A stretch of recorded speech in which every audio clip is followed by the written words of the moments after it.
Welcome to Flat Earth Debate, Uncut and After Show. I'm your host Nathan Oakley, and if you are new to this channel, or you've not done so already, then be sure to subscribe, hit the bell notification icon and join button if you'd like to become a Nathan Oakley 1980 channel member and keep up to date with the Flat Earth Debate. If you would like to support the channel, there is a super chat that runs alongside each of these shows while they premiere, and there's also a PayPal, Patreon and crypto link in the info box below the video. Also below this video you can get £50 for swapping your UK electricity supplier to Octopus Energy, and this is of particular note if you drive an electric vehicle. Speaking of Patrons, I'm going to do a quick shout out to all of you who do support me on Patreon. So, a massive shout out of thanks and appreciation to Michael Kahn, Sarah Griffiths, Rob H, Ben White, Maximum Gravy, Austin Whitsit, John Kays, Tommy Swagnuts, Patrick Gunnels, Banter, Will Brax, Melby Styles, Troy Shuker, Bosnail, Maris, Harry Blade, Mobile Max 777, Neo the One, Lost Cat FE, Rob W, Open Minded, Reese Pound, Del West Watson, Mike, Muted, Dick Earth Skeptic, Maria Nealands, Unbelievable Productions, Blue Ridge Ranger, The Real Gabster, Liam Nedrick Jr., Abraham Mohammed, Adrian Quintana, Skeptic936, Life is Short, TheFlatEarthChannel.com, and David Wayne Foster. So another massive thank you to all of you for supporting me on Patreon. Now I'm going to hand over to whoever is in Discord and Google so you can enjoy their dulcet tones while I set up for today's live show. Easy, and they all got their place. Oh yeah, very important. You gotta build on time. Did you just start? No, hey, morning, Nathan. Yeah, I just came in. Hey, Neil. I'm home today, baby. That means I can participate more. We heard you got fired. No. There was a death. What happened? You got fired, man? No, somebody fell off scaffolding. Oh, that's never fun. No.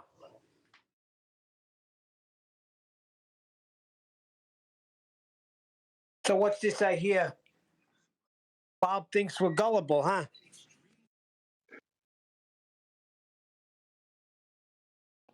What's that? Bob, the pseudoscience guy, says we're gullible. Yeah. So let me get this straight. He still believes that we live on a spinning water ball in a solar system, but we're gullible.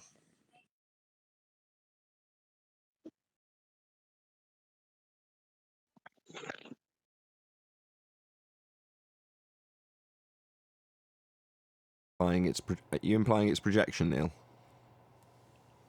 What's that?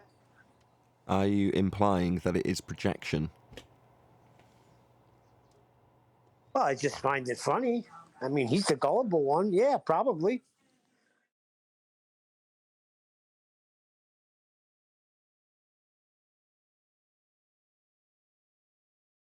I mean, think about it. What makes more sense anyway?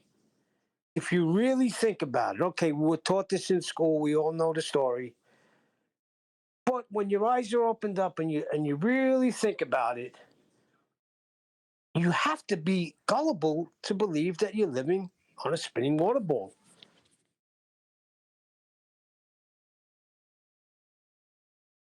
So, how have you come across this information, Neil? Why are you moaning about Bob, is what I'm kind of asking. In Orange chat this morning, I think Tony Whitcomb mentioned it.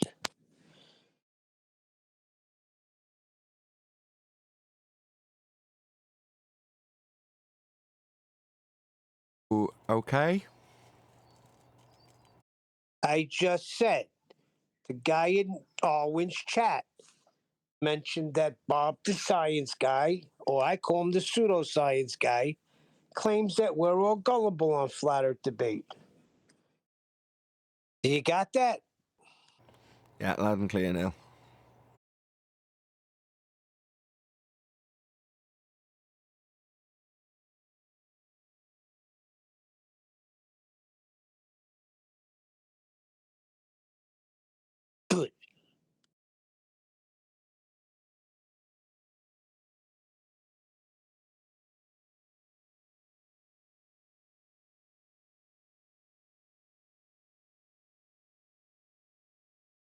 Anyway, what's the story on your equipment? You're all set now, Nathan? Everything established? You don't need no more equipment, or you're still waiting?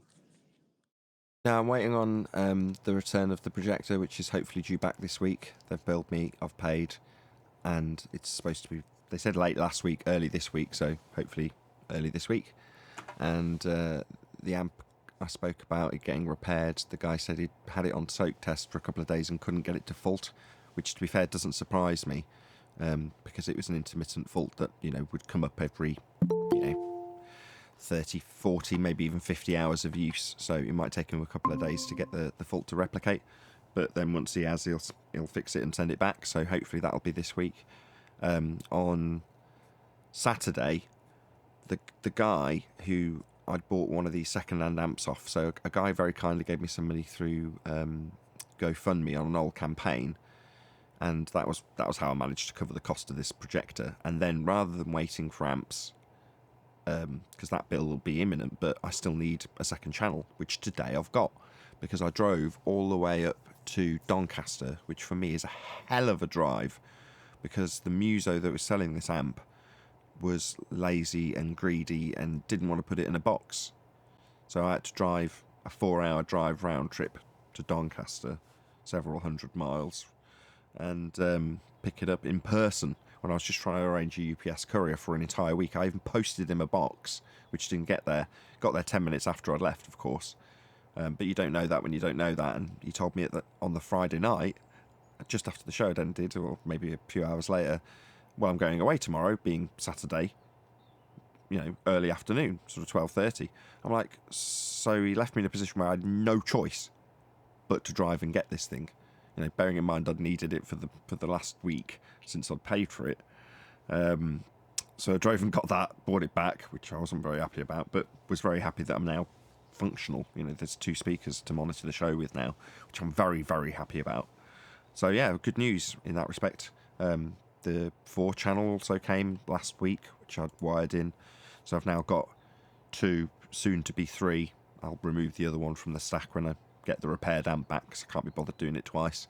And then there'll be a stack of 3 knackered amps in my bedroom. And hopefully, you know, the ones that are on the shelf will stay working for at least a significant amount of time. I even bought one that was a 4-channel rather than a 2-channel, so it's less powerful. But it means that if one of the channels breaks, I can just substitute it for one of the other channels that isn't broken in the same box without changing anything. So I've even purchased a little bit of redundancy. So the one that I got dirt cheap, which is like 55 quid for this 4x60 amplifier, it's like less than 25 pence a watt. Just absolutely insane how cheap it was.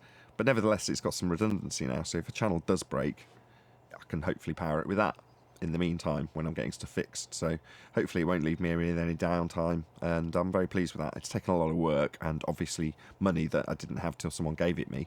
That's all gone. I'm now back in the red. But there we go, such is life. I'm very happy that the show's going to run smoothly now. So thank you for asking. I'm glad to have got that off my chest nice and early, as I did want to talk about it.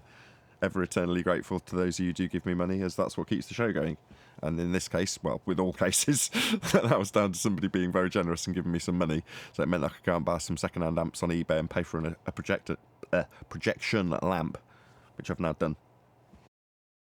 See, but these are the inner workings of flat Earth debate that we don't know about, and that's your job. This is how you make a living. So you do all that work, and I know how you felt when you were elated about being able to pay a bill, like it's there and I could pay it without worrying about it. I wish it would happen more often, but Well, I'd called Anthony on I just paid it over the phone, so I phoned up Optoma and paid this bill, and then phoned Anthony afterwards. I was like, I paid this projector, paid for the repair, it's done, it's paid for, and explained some of the intricacies, boring though they may be, of going through the process of paying for something. And he's like, why are you telling me all this? I don't understand. Is there some issue? I'm like, no, you don't get it. I can pay for it. That's just an event for me. I wanted to tell somebody. He's like, oh, right. I was like, yeah, you don't spend much time in the red, do you, Anthony? Having the money to pay a bill like that is just, for me, an exciting time. It's the little things in life sort of thing. Speaking of little things, for the last 2 years, I put out a video today on my acoustic treatment, which I'd done a while back. I just left it for Patreons. But my folks and my sister are like, what do you want for Christmas? So sitting next to me, my wife just walked in and handed me some paint, which is to paint a diffuser that my sister got me, which is going on one little gap that I've got. And there's 2 spaces on my ceiling, which I'd left till last in case I needed to do, like, substantial treatment. So it was just advice from one of the acousticians, actually. They're like, leave that gap till last. And then if you get to the end of the process, you've filled all the other spaces, you've got a nice big empty space on the ceiling where, yeah, it's a pain in the arse to hang something big and heavy, but you can if you need to. So that's what I did. I left it till last. And then after measurements, I don't actually need something big and heavy there. So although it will be slightly bigger than the ones I've got, my folks were like, what do you want for Christmas? And I like to buy 1 or 2 panels a month. You know, they're about 100 quid. And I like to dedicate that amount of money each month to actually buying one. But this month I obviously haven't. I bought a projection lamp and bought some second-hand amps. So my folks were like, do you want me to buy something for about 80 quid? I was like, yeah, I do. I want 2 ceiling panels, which is about 80 quid. So they've ordered them and they're winging their way to me now. And the diffuser got there middle of last week and the paint's just arrived, so I'll paint them. And yeah, so I'm running out of space now. But I'm pleased. It's taken 2 years, 1 panel a month, or 2, sometimes 2 panels, maybe second-hand panels, etc., a month, to fully treat to a decent standard this room, to turn it into a studio. And, you know, most people would look at the horrendous amount of money that is involved in doing that and go, no, I'm not going to set aside that much money. But I was like, no, I know it's going to be a long process, but, you know, a little bit a month, and then eventually I'm quite proud of what I've achieved. You know, it's been done with working hard and putting out videos and using the money, occasionally e-begging a couple of the panels I've certainly e-begged for. You know, but I've got there in the end with borrowing and not stealing anything to get there. Anyway, thank you. Glad this has made my day, Neil, actually.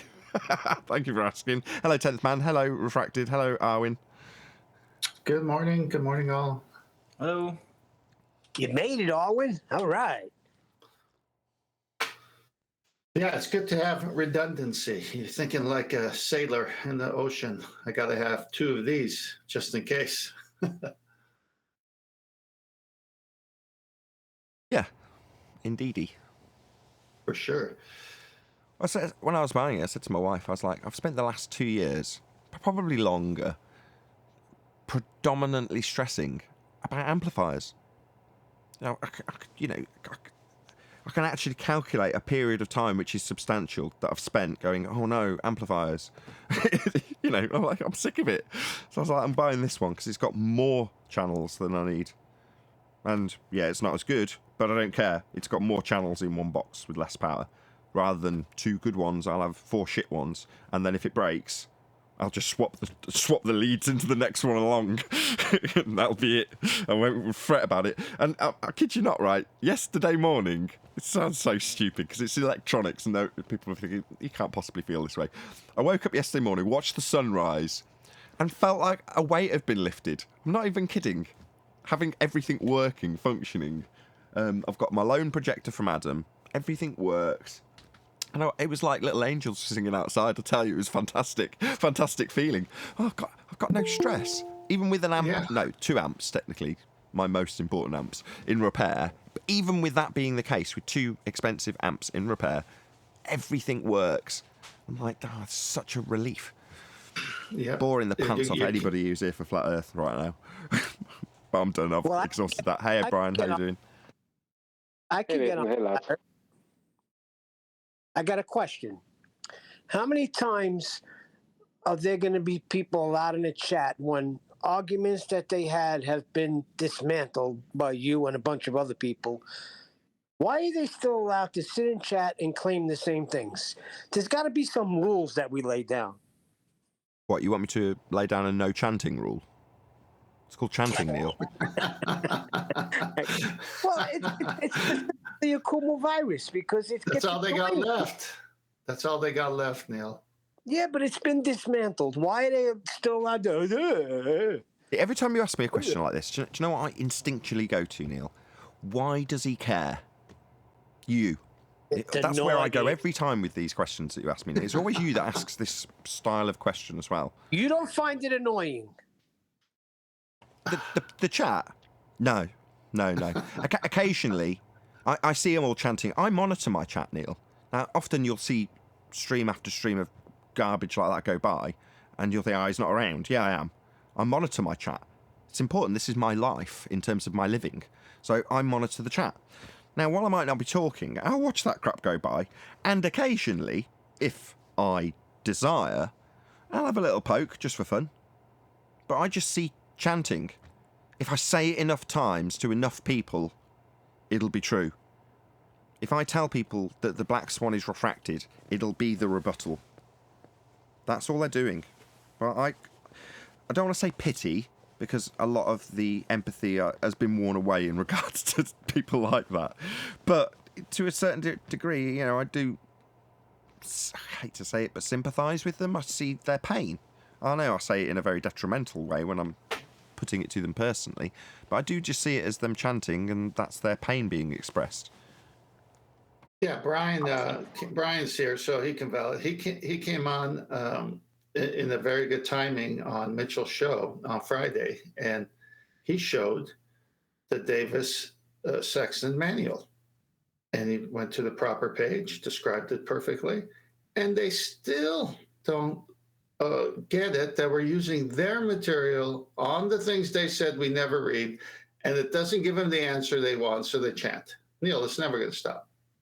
Yeah, I guess you're right. Yeah, only in the past couple of hours, I was challenged to support my claim that GPS uses Cartesian coordinates. And I sent audio from Jesse Kozlowski, the Globe Geodetic Surveyor, and it was denied. Do you know what I mean? It's like, that's your surveyor telling you what coordinate system GPS uses. That's your Davis sextant manual telling you what sextants do. I mean, it's like they have to deny. They're at the point. You see, it's not about, they're not denying our stuff anymore. They're going way past that. They're denying their own stuff. And I'm not even talking about I'm not even talking about the official Globe stuff. They're going past that too. They're denying their own people. You know, they'll deny anybody who states anything. You know, they're like thieves. They'll like sell each other out in a heartbeat. Neil deGrasse Tyson claiming there is drift, Coriolis effect. Absurd. Yeah, of course we'll throw him under the bus. The high priest of heliocentrism. He doesn't match with your debunking of there being no drift, therefore him claiming there is some is ludicrous. Neil deGrasse Tyson. In this case, Cartesian coordinates for GPS, grid system, flat. No, because that would mean it's flat. Well, here's Jesse Kozlowski explaining that it's flat to you. Explaining that it uses Cartesian coordinates. Yeah, I'll throw him under the bus immediately. Yeah, they're at that point where, like, they're even, like, it was deny and everything we showed them. Then it was deny the official sources, like Brian Cox, gravity is not a force at all, you know, George Musser, Sabine Hussenfeld, or whoever. And then deny, obviously, Neil deGrasse Tyson on the drift. But now they're at the point where they're denying the guy in the chat or in their Discord server with them. Do you know what I mean? Because that guy, or or whatever guy whether it be Bob the Science Guy, Blue Marble Science, Jesse Kozlowski, they'll just deny anything, regardless of who it comes from, if it goes against their narrative. Literally anybody and anything from anybody. So any one of them can say the wrong thing online, and it can be used against the community, and suddenly the whole community turn on them. There's like no loyalty there whatsoever. It's such a false loyalty. Also, by contrast, in a way, if they're amongst each other and they're talking complete nonsense, yeah, they won't correct each other. They'll allow it to turn into doublespeak. They just allow it. So if someone says something that's completely in contradiction, even to a presentation that they've made there and then, and they'll very rarely slog it out. Now, if they are slogging it out, they're normally slogging it out intentionally to create a subterfuge, a smokescreen. So an example of that would be George and Rumpus arguing together about Coriolis effect and how it deviates, or arguing about the geometric and optical horizons. One will take the position of geometric, one will take the position of optical, and they'll just have different roles to play because it's a double-speak rhetoric. So you have to have one person speaking one truth and one person speaking the other. and you split them up, and then it doesn't get so confusing. It's harder to catch one of them out. So they act like a little double act when they want to disagree with each other on a certain subject. But other than those specialist examples, most of them will talk complete rubbish, and then everyone around them will pat them on the back. Nobody will correct anybody. Only recently, Rachie done a video where she used Professor Dave, he's not a professor, against Fight the Flat Earth, about whether acceleration requires a force, this kind of stuff. I saw that. And, I saw that. Very good. yeah. Because Professor Dave in his presentation, so matter-of-fact about it. It's excellent. Well done, Rachie, by the way. I may have not have commented, but great video if you're watching. May not be. Yeah, well, no, but like, the funny thing is that only shortly after that, in recent days, if I'm not wrong, Professor Dave was on Fight the Flat Earth show, or they had a duo type thing together online to show some kind of unity. It's really sad. It's like, no, you contradict each other, but here you are having some kind of a duo hangout, to talk a load of rubbish and double speak your way through 3 hours. Do you know what I mean? It's like, that's what they had to do. Even at the higher levels, another example would be Fight the Flat Earth getting George Musa on to contradict Anthony's assertion, in quotes from George Musa, that gravity's not a force. So, it's basically the scenario is as follows. You've got Fight the Flat Earth putting this, editor of Scientific American on the stand on YouTube and going, look, this crazy flat earth is saying gravity's not a force. And the way the reply is repackaged so that the person asking doesn't feel like they've said something wrong was given both explicitly and doublespeak contradictorily in the same breath, i.e. gravity is not a force, but you can think of it as a force. Now, leaving this repackaging in such a way that Craig, that would Fight the Flat Earth, is under the misapprehension that somehow he was agreeing with him, when he's not. He's agreeing with Anthony, because Anthony's quoting him in him saying gravity is not a force. So it's like they literally, even when it comes to somebody like Tyson, the equivalent would be taking Tyson and putting him on the stand and going, this crazy flat earther saying you claimed the ball drifted because Earth turned underneath. And him going, yeah, Earth does turn underneath to give us the not actual deflection of Coriolis effect, but it's not actually a drift. The ball's travelling in a straight line. It just appears to drift. In other words, they confirm and affirm the rhetoric, disagree with the person on the anti-flat Earth side, and then simultaneously leave the claim exactly as it's debunked by us. Claim to be turning underneath. No, it doesn't. We'd see drift. That's how it's left in a nice, tidy package. Only for a flat earther to come along and say, oi, Tyson, we're being told by flat earthers you claim Earth turns underneath stuff like footballs. That's absurd. And he goes, no, that's actually what we claim. That's why I claimed it. It doesn't happen. It would happen to helicopters, says the flat earther. Well, that'll never be the case because no one will be in a position to challenge Neil deGrasse Tyson in those regards. So they're kept attached. But somehow, when it is the case, and you've got Musa in front of Craig, he literally confirms Anthony's position. Sleeping Warrior says, here's Musa's quote saying gravity's not a force. Why are you using Newtonian when it's supposed to be Einsteinian? So Craig gets him on the show to tell him it is a force. And what he gets is, no, it's not a force, but you can think of it as one. That's the reply he got. Give him permission to get it wrong and think of it as a force when it isn't one. Exactly as Anthony had stated. But there we go, that's the kind of nonsense that gets scratching each other and patting each other on the back. There we go. It's a crazy, crazy world that we live in where this sort of thing's tolerated. Yeah, now Craig is at the point where he's shutting down Rachie when Rachie did go onto his show, and she was good enough to go onto his show. He's shutting her down and stating that acceleration doesn't require a force. Do you know what I mean? If you look at his timeline, he's after going around in some big crazy circle. Yeah, that's what I got. God knows where he is now. Well, that's what I got from Rachie's video. So she did a very good job. That's why I said it was a good video of sort of presenting all of this information. So I had a good idea of the context of why she was presenting this video with Professor Dave in it, which is a job, to sort of give enough background context to make it all make sense, which she did. So I don't watch Craig. I don't watch Professor Dave. Yeah, he's not a professor. But now I've got the context. I know why she's doing what she's doing, why she's literally contradicting him in terms of F equals MA. You're like, what are you going to do now? Throw each other under the bus? No, of course not. They'll pat each other on the back, maintain their own positions whilst telling each other that they're right. That's what they'll do.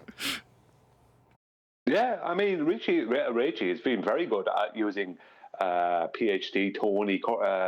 Is it Tony? I can't remember his second name Purcell. now. Tony Purcell. Using Professor Phil and other people in that faculty against Craig. You know, all Craig can do is deny everything. Do you know what I mean? And state she doesn't understand this kind of stuff. But it's like, it's classic because Craig's just willing to say anything, right? I mean, I don't even get annoyed at Craig because he's willing to just say anything. So I view Craig as someone who's willing to say anything. And so what's after happening to him is, from speaking with some people online here and there on comment sections on YouTube, that he's become unpopular in the ball side due to his the amount of denial he does. That they're actually kind of throwing him under the bus because they're saying, well, he's not the best representation.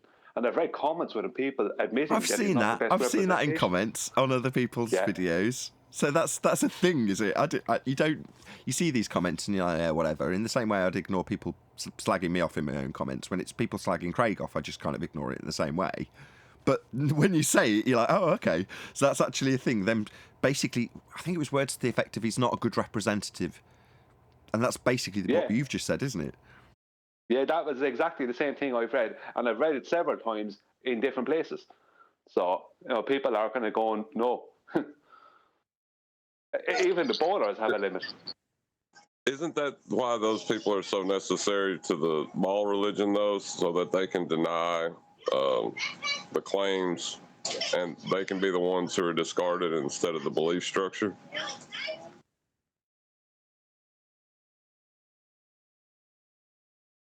Well, yeah, well, see, this is the thing. Something has to get sacrificed, something or someone, and it ends up being, in this case, Craig. You know, whoever is next, who knows? That like all they have is a chopping block full of, and a basket full of heads underneath it.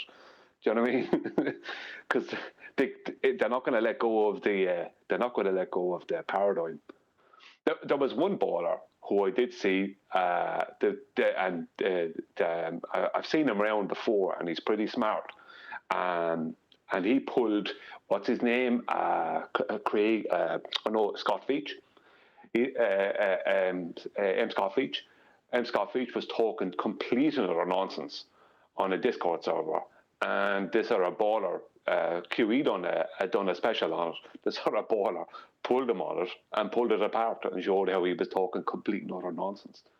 So that's basically what happens. It's like, we're not going to drop the paradigm, but it's getting to the point where they're looking for better representatives. And Craig and M. Scott Veach and people who just kind of chant there and will say anything, they're getting old hat, aren't they? They're going out of date. Out of date? That's a weird turn of phrase. Well, yeah, they're not. Well, they're not. Whatever effect they had in the past, they're not having it anymore. So it's time for them to go. You know, that kind of way.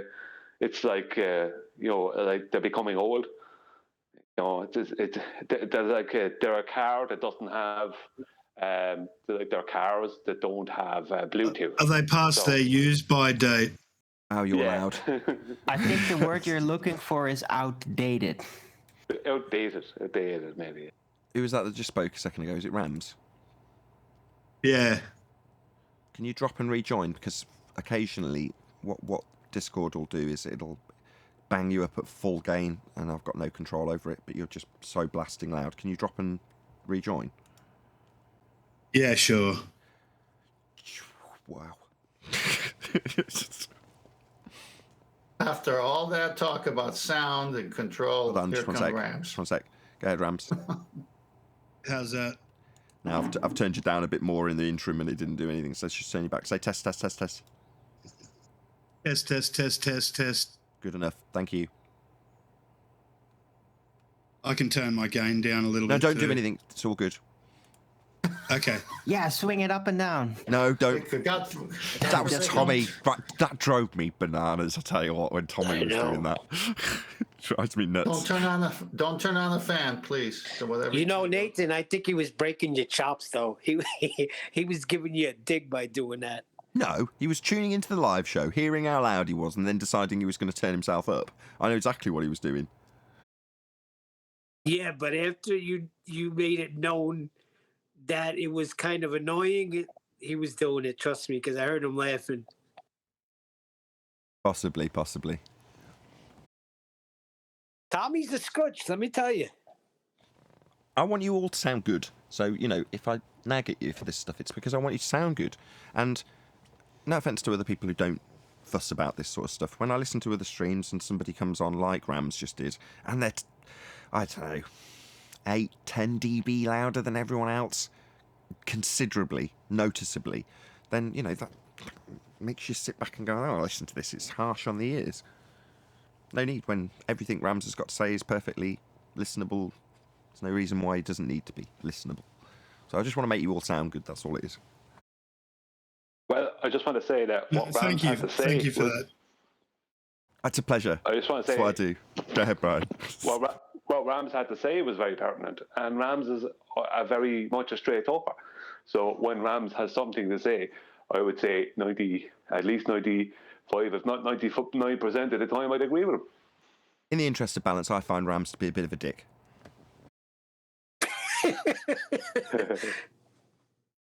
Well, according to Brian, only 5% of the time. I don't agree with him when he says, Neil, it sounds like you're not comfortable with this flat earth. By what do you mean, Neil, when you say that? When I get into the whole thing with my son, which it happened again last night. But I was the Fonz, though. I was the Fonz. I just let it go on.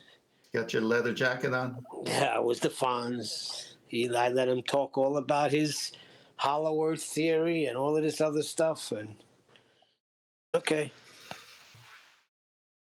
Was Eli talking to him, Neil? My other 2 sons and my wife. Sorry, go on. No, I was going to say that when someone comes into the flat earth topic, usually there's this big resistance. I had an incident over the weekend where someone was on the phone and we were talking on speaker, and so everyone in the room could hear. And they had just heard about, these things called chemtrails. And they were asking me what I thought about it. And I gave them my 2 cents worth on it. And they said, yeah, I just found out myself. It's amazing, all the stuff out there that, we just don't know about. And I go, yeah, and then I brought up flat earth. And then I knew what would happen. Instant, resistance. I go, wait a minute. You just found out about chemtrails. You didn't know anything about them. Now, all of a sudden, you believe that there might be something going on there because it's not normal, blah, blah, blah. And then when I bring this up, all of a sudden you have this resistance. Why don't you say, well, what makes you believe that? Or is there any proof for flat earth? Why didn't you go there, knowing who I am in your life, instead of going with the consensus mocking position that you've been programmed to have against anyone who even utters the word?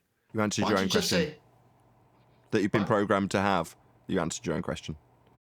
Yeah, no, I know, but I did it for their sake because I wanted them to know all they're doing is parroting. If someone came to me and said something as diverse from one end of an argument to another, and I respected that person and known him for years, I would say, you know what? What makes you say this? What research did you do? I'd be so curious to find out that my friend has this position. I would, and I do. That's who I am. But I'm finding out a lot of people aren't that way. I'm facing the opposite. Like the guys I bring it up to, they're like, yeah, it is flat.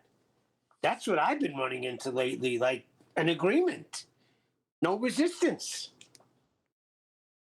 Well, I'm happy you're running into that, Neil, because that's a good thing. But if they have only just come across the fact that there's these trails in the sky, a sky they've been looking at for years, right? And they've just suddenly come across this information. They haven't noticed these things in the sky that they've been looking at, unless they've been looking at the ground. And I don't mean to be disrespectful. If it's people around you that are relatives or friends, then, man, you're talking 25, 30 years before they get anywhere near flat Earth. Sorry to cut this into this conversation. What Brian just said was very interesting because it's true. So Brian said, unless they're looking at the ground, semi-true. Well, they're looking at their phones. That's what they're looking at. So people don't look at the sky and haven't for a considerable period of time. Now, I have. So in terms of, you were talking about contrails, chemtrails, the stuff that comes out of the back of planes, no idea what it is, I'm not claiming to. Nevertheless, I noticed that in the 90s. So, you're not looking up then. If that's something that you've only just been, someone's grabbed you by the chin and pointed your head upwards and you've gone, oh yeah, it is coming out of the back of an aeroplane. Okay, well, why have you only just noticed this? Well, because you're too busy looking on Facebook about what Mildred's done this week, or responding to somebody that says your shoes don't look nice. In the 70s, it was called skyriders. They used to fly over the skies in Brooklyn, but they would write something in the sky, and then it went from writing something to just leaving a trail. No, in the 70s, in high school, laying in the quad on my back, looking at the sky, soaking in that beautiful sun, I'd see the jets flying. I'd see the trail, and I'd see its condensation. It would be there, and it'd be gone instantly. Then, as Nathan says, 90s come around. Next thing you know, same jets flying, but now it's not disappearing. What happened? No, I thought they were. In the 90s, when I first saw them, just a bigger globe head as most people were when they were my age in the 90s, I thought it was spaceships. That's what I thought it was. Because the only thing I could familiarise my brain with seeing that did that left a persistent trail after it had left the ground, and you could see that for a long time as it dissipated into a thin veil of smoke, were shuttle launches. So that's what I thought I was looking at when I first saw it. I thought that's going into space. That must be what I'm seeing. God, I wonder where it's launching from. Because I had no idea. Now, obviously, I didn't have a pair of binoculars handy at the time. You're just looking at something in the sky. You don't immediately think, well, that's going to be an aeroplane doing that. Obviously, as time progresses, you start looking. I've got a good telescope. I've seen planes go by, and I've looked at what they've left behind with my telescope. Well, once you know what they are, there's no denying it. And I'm sure people have seen videos on TikTok of bloody planes with whatever the hell they're distributing into the Atmo plane. Just letting it go in an airport or something, it just goes everywhere, and they're like, bloody hell, suddenly you've got this giant cloud on the ground. Air, releasing something into the air. What's so hard about saying the word air? Atmo's better. I'm sorry, Arwin, we didn't get to your thing. I kept meaning to, but we've now run out of time and I'm about to start the live show. You've got 60 seconds if you want to. It's been up though, so do you just want to give it a quick 35, 40 seconds worth? Well, it was just kind of a rumor that's going around, because Flatzoid found a post from Mr. Sensible, and apparently he's not doing all that well. He had this giant hallucination session somewhere last week. And with certain jab relations by his own mention. So I wonder if you picked up on that. I don't watch any of this crap. You know I don't watch any of this crap. I don't either, but this was just a text post, and Flatzoid found it and posted it. Fair enough.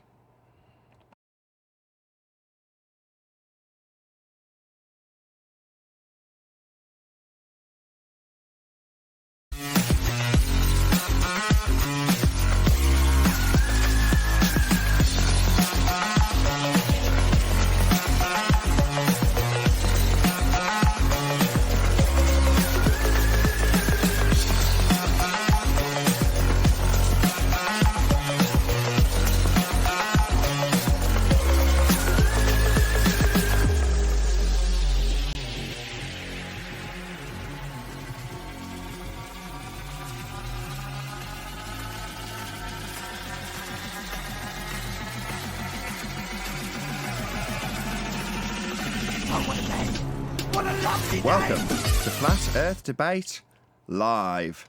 I'm your host Nathan Oakley, and if you are new to this channel, or you've not done so already, then be sure to subscribe, hit the bell notification icon and join button if you'd like to become a Nathan Oakley 1980 channel member and keep up to date with the Flat Earth Debate.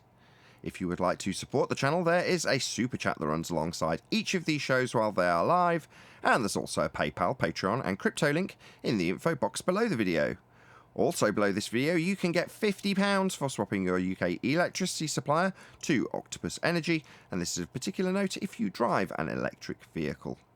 Most importantly, if you'd like to join the discussion, simply mute the page you are currently watching, then click the link in the info box below this video to join the panel and express your views on the nature of Earth. If you do join, please don't swear. If you do, you'll be ejected, and if you are, please don't try to rejoin the stream using sock accounts. You'll be warmly welcome back on the next stream. Please also share the show on social media. Sharing the show obviously increases the live audience, but this in turn increases the chances of a more diverse panel, so please share the show on Facebook and Twitter. Now, we are joined by the Adam Meakin, Brian's Logic, 10th Man, Refracted Curvature, Arwin, Neil, and a whole bunch of people in Discord. So welcome, one and all. Afternoon, everyone. Hello, hello. Hello. Hello, welcome. Good to have you all. Any evidence you can have a curved adjacent when acquiring an elevation angle? I've got a little bit, Nathan, on this, but I wanted to save it for the after show for you, because we're going to do with what we said with Mitchell's work, and we did a bit last night, went through it. I think we may cover it on Flat Earth School tonight, but it might be nice for your members to get an early sneak of some of the data we've got, so we'll do it in the after show. Yeah, I'll plug that. Cool. I'll take that as an opportunity to plug me. No worries. So if you become a Nathan Oakley 1980 channel member, one of the things that happens straight after the show finishes, the after show, and we've just been discussing stuff for about 45 minutes prior to this. So if you want to hear, for example, us talking about Craig the Fight the Flat Earth and his interactions with George Musa and the current debacle between Raichi00000 YouTuber and Professor Dave, who's not a professor, and her putting him, that's Professor Dave, not a professor, up against Fight the Flat Earth. And we were discussing that in the pre-show for a solid chunk of time, but you won't get to see that for another minimum 48 hours, and even longer if it's a weekend, because this Uncut and After show goes out on my second channel, so you still get to see it if you're not a member. It just comes out a considerable period later. So, if you want to watch that, either become a Nathan Oakley 1980 channel member, and then you'll get to see what Adam's just been discussing, which we'll get to in the pre-show, which may go out on Flat Earth School. So shout out to Mitchell from Australia and Raichi00000 YouTubers. Subscribe to both of them today.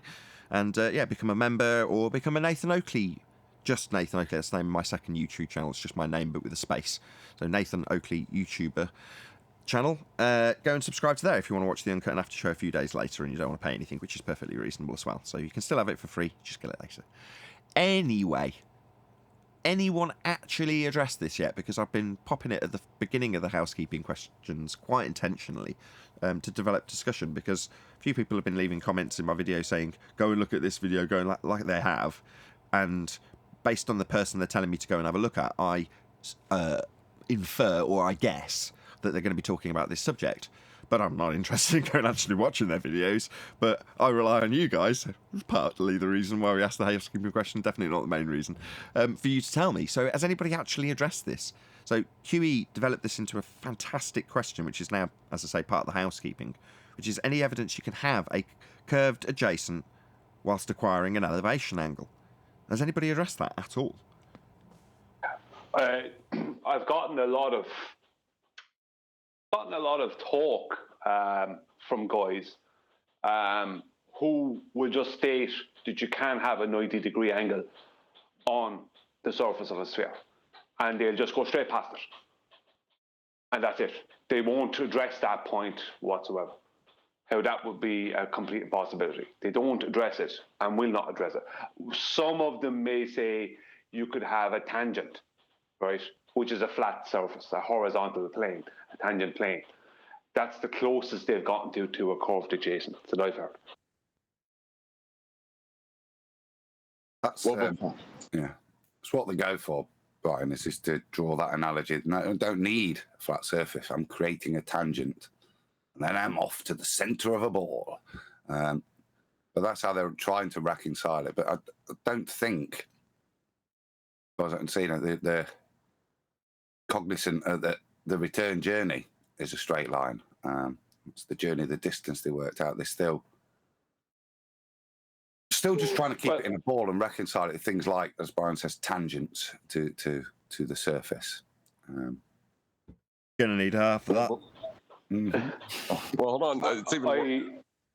Go on, John.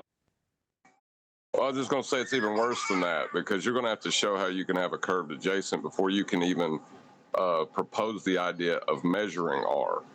So you can't even broach the subject of R until you can answer this question. Right, that was what we covered last week with Rufif. So last week we were pointing out that he's deriving an R value, inferring 7 over 6R to give him a new R value in the mathematics, where we've debunked it with the black swan. You don't have any straight lines anymore. Further to that, when you're talking about measuring out flat surfaces and doing tangent planes, you need an elevation angle. So, brushing straight past it and assuming centre of Earth geometry, rather than the actual angle measurement of the surface that does require 90 degrees and does require a straight, flat baseline for your elevation angle. So, seriously, none of them have addressed this. We've put it out there. I've poked the bear. I don't often poke the bear. You're telling me none of these people have addressed this? Where'd you get a curved adjacent for an elevation angle? Fundies. I don't often poke the bear. Normally I get some sort of incoherent response. I have heard I have heard that they could use a forced horizontal. Right. So force it to be flat. Is there a rebuttal? Yeah.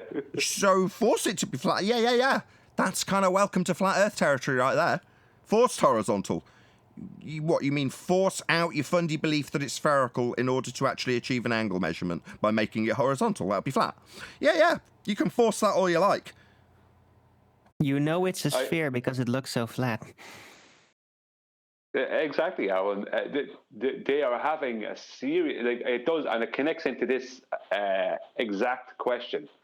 They're having a serious issue with the nautical mile, because the problem is for them to, they're basically denying that the nautical mile is minutes of degree. They're not denying it, because minutes of degree means an angle, which means curved adjacent on their model. And minutes of degree, 1 for 1, minutes of degree are nautical miles. Without minutes of degree, there would be nautical miles. And I keep on. I've asked this question over the weekend to every rank of baller, and none of them have been able to answer it. Professor Phil did the best he could. What is the origin and purpose of the nautical mile? And none of them can answer it.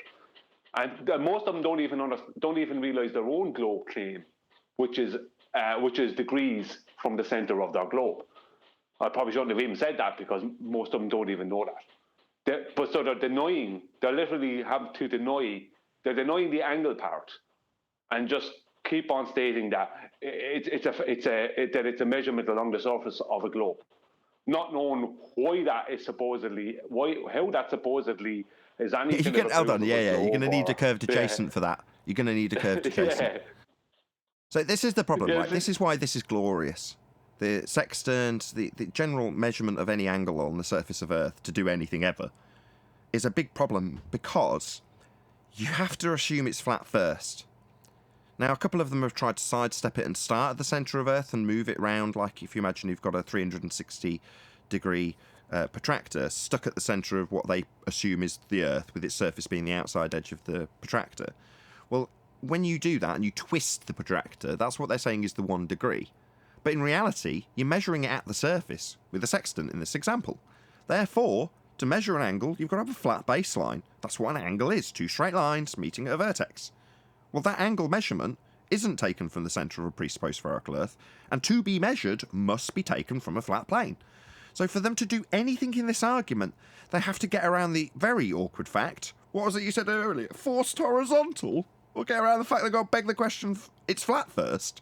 That's going to be a big problem, especially when the next step is to beg the question of R, if you manage to sidestep it because someone doesn't understand the argument, which is you've got to measure an angle. And when you do, you need a flat plane to do it. Now, from there, you might think you can beg the question with the uninitiated. Or, if you're really, really audacious, you'll just ignore the fact that you've measured an angle at all and just start talking about it like it came from the centre in the first place. Like it doesn't matter where the angle came from. I'm just going to assume that we twist a sphere Earth through this 1 degree. Yeah? But realistically, to get an angle measurement, they've got to beg the question of flat first, if they want to call it that. Well, why would you do that if it's a sphere?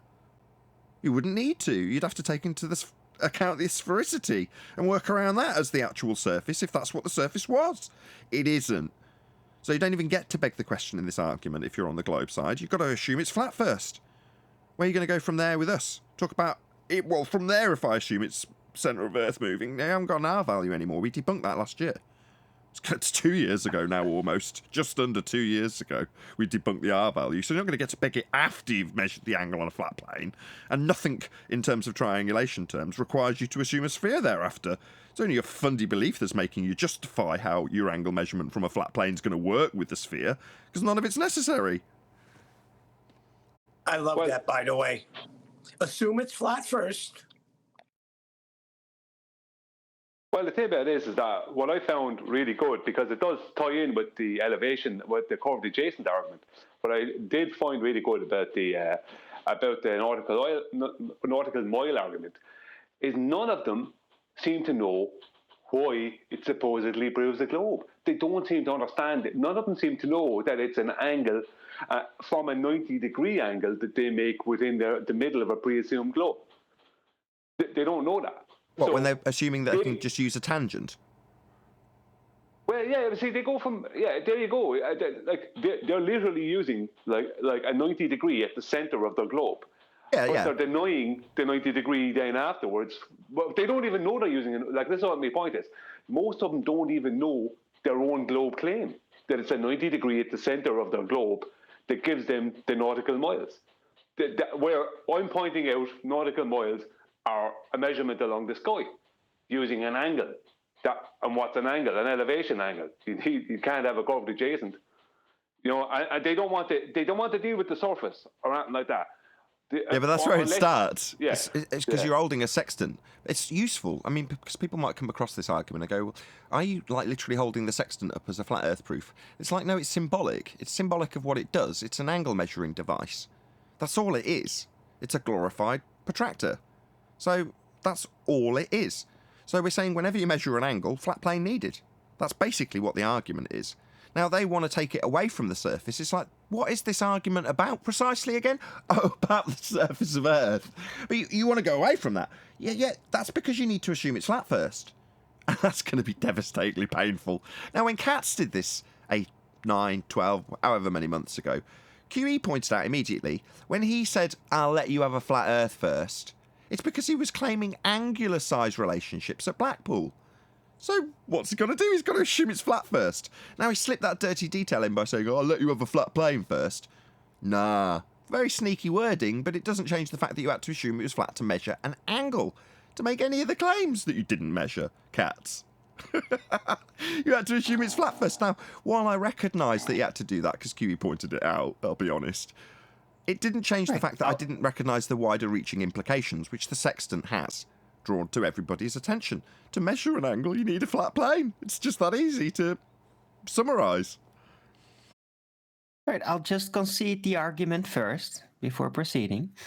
I'll just concede I've got to measure this flat first. So we've measured this flat, and then every assertion thereafter will rely on me measuring it flat first. Yeah, that's right, Arwin. I'll just concede it's flat to get any measurements to then beg the question of sphericity that you've debunked with the R value and black swan thereafter. They're sneaky, though. That's a sneaky move. He had to, but he said, I'll assume it's flat. I'll give it you. You do it. I'll give it you. What, the win? Thanks a lot. Yeah, well, when I do ball win, I have to do that too. It's only natural. I know. No, but the big part is not realizing that it is a concession as the one saying it. That's the big trick about it. That's the problem with people who are a little bit more intelligent, like cats. Take it as a compliment, cats. The only detriment is that it also is the reason you've got pain. You recognise that issue, and therefore you had to explain it, justify it, and you justified it by reversing it into a positive, or a negative against us. I'll give you a flat plane, look how generous I am. Well, you wouldn't have needed to do that if you were a little bit more dumb. But it also wouldn't be causing you any pain. Now we're highlighting that fact that you would have hoped slipped everybody by. When you said, oh, give it you as flat so I can get an angle to make any of the further claims hereafter, wasn't what you said. But now we're pointing it out. This will be the source of some insomnia. Bless you. Maybe you can go on Haunted House's show and tell him all about it. Well, this is why when we say you need a right angle and then show from their own books that requires a 90-degree right angle from the GPU to start to the observer, they go crazy because they know that bottom baseline can't be curved. And yet it's Don't mention 90. Their own books. Don't talk about 90. When this got first released, was... it was 6 to 8 months after you'd started discussing it with us and putting it out little bits and bobs in the pre-show. When it really got first released, that was the first rebuttal, wasn't it? Yeah, Eli said he heard it. They were just going crazy. Don't mention 90. Don't mention 90. It was like, wait a minute, the whole book is about 90, meaning their books. Yeah, it's triangulation. But for them, having a 90 degree on a curved surface isn't a possibility, so don't mention 90. Well, what's that turned into? The housekeeping question. Any evidence you can have a curved adjacent whilst acquiring an elevation angle? Well, no, because it needs to be flat. You need a flat earth, don't you? I'll give you that. Right? Give us that flat earth? Yeah, we'll take the win. There's no number higher than 90 to minus your reading from a sextant. Right, you're taking... Reading. Why'd you minus it from 90? Because you're taking a sky angle. Back to Brian's point. Exactly. Nautical miles wouldn't exist without minutes of degree, because minutes of degree along the sky become nautical miles along the surface of the Earth, and that is a fact that they do not want to address, because first of all they run straight into the curved adjacent argument, right? They can't get past that. Secondly, it means nautical miles has nothing to do with the globe Earth, because it doesn't. That's what they try to do, though, Brian, isn't it? When they take it to the centre of the Earth, they define their nautical mile through R again, because you take the R, you calculate a circumference, then you divide that by 360 to give you the number of degrees. Then you start to break down that circumferential distance in minutes and seconds to derive your nautical mile. But everything, the way they're deriving it is through R. Because they derive it on the ground. They don't do the stuff we do. It's in the sky that the almanacs follow. They take it straight to the ground, straight to the centre of Earth, and then use maths there, kind of comparison maths to, so they have to use R to then calculate it as a circumferential distance expressed as an angle. Yeah, I mean, this is the funniest thing, Adam, is none of them seem, I think Professor Phil did, I'm not sure, but I can't say for certain if any of them that I spoke with over the weekend, which is a lot, not just the weekend, sorry, all last week, which is a lot, I don't know how many of them I dealt with, knew their own claim. They didn't even know, or else they weren't just not willing to state it, because it means they have to state or.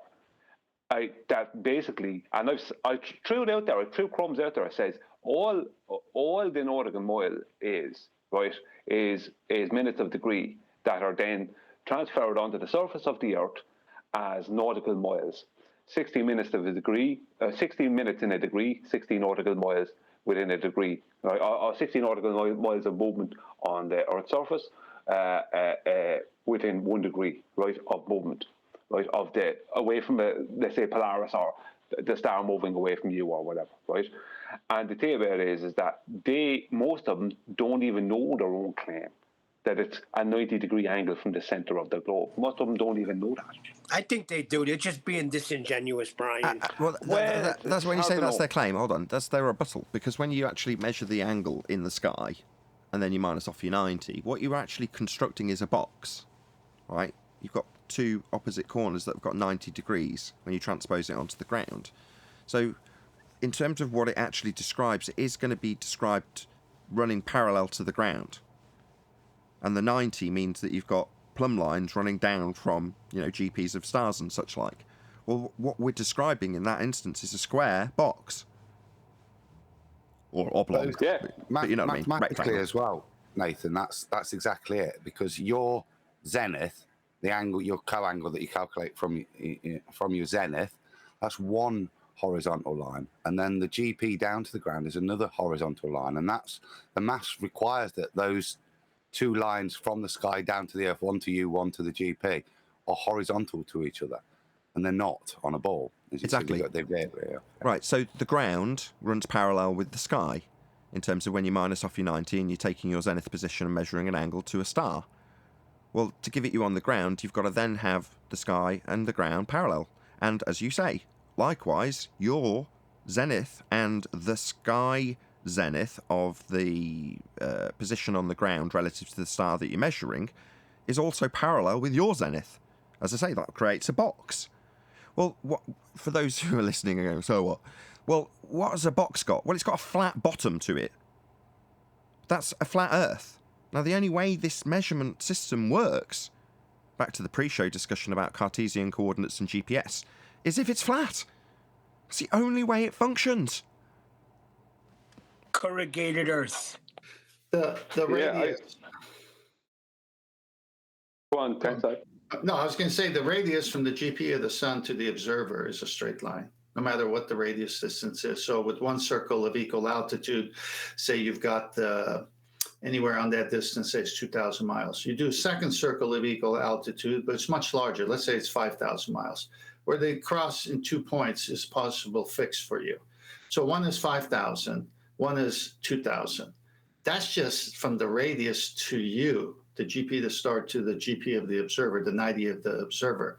The diameter is double that. So the first one would be 4,000, second would be 10,000 miles of flat, because it could be an observer on the other side of that circle. Wow. The same reading. So we are talking total destruction here. This is why the show, dip or not to dip, that is the correction, was so devastating to them, because if you can establish a horizontal, then you got it. Because it doesn't matter if you establish that horizontal baseline 30,000 feet in the sky with a bubble sextant, or you establish that Lewis and Clark landlocked somewhere on the Oregon Trail, because you've already established the horizontal. The problem at sea is that you got no landmarks. The bubble level is useless. The pendulum isn't going to stay steady. So what are you left with? You're left with the horizon. So you shoot the horizon, and it's horizontal, it's level. But in order for it to be used to get a horizontal, you take dip, you minus your eye height to the sea level to establish horizontal. Now, if you could establish horizontal without using the horizon, fine. But you can't, not at sea, unless it's a really calm day and you happen to have a bubble section on you. Then you might be able to do it. But that's about it. But that's why there's dip with the ocean and no dip for the others, because all you need is a horizontal. Outstanding. I've had the same people who are denying minutes of degree for nautical miles, right?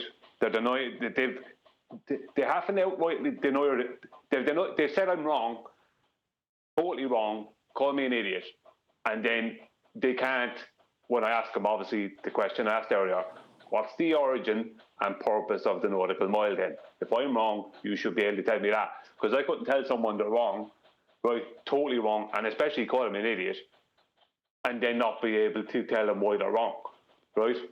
And none of them can do anything about it. But what has happened is, from telling me I'm wrong, the same persons, this has happened several times, the same people who's told me I'm wrong have come back and said, it's minutes of arc, right? Yeah, what's the arc? The index arm moving through the arc of the sextant. That's the minutes of arc. You're counting minutes of degree. Do you know what I mean? It's like this. It's minutes of arc. That must mean it's a globe. It's like there's the level of pathetic. There's no level, or there's no limit to it. That's what you're hanging on to. the word arc without even thinking about why you're saying arc. I mean, it's the arc. It's minutes of arc. They don't even understand what the hell they're talking about. To dip or not to dip, that is the correction. Whether 'tis nobler for the sextant to suffer the limitations of artificial horizons, or to take the eye against a sea of troubles, and by opposing end them, to define a level. Now that's what I'm talking about. Right there.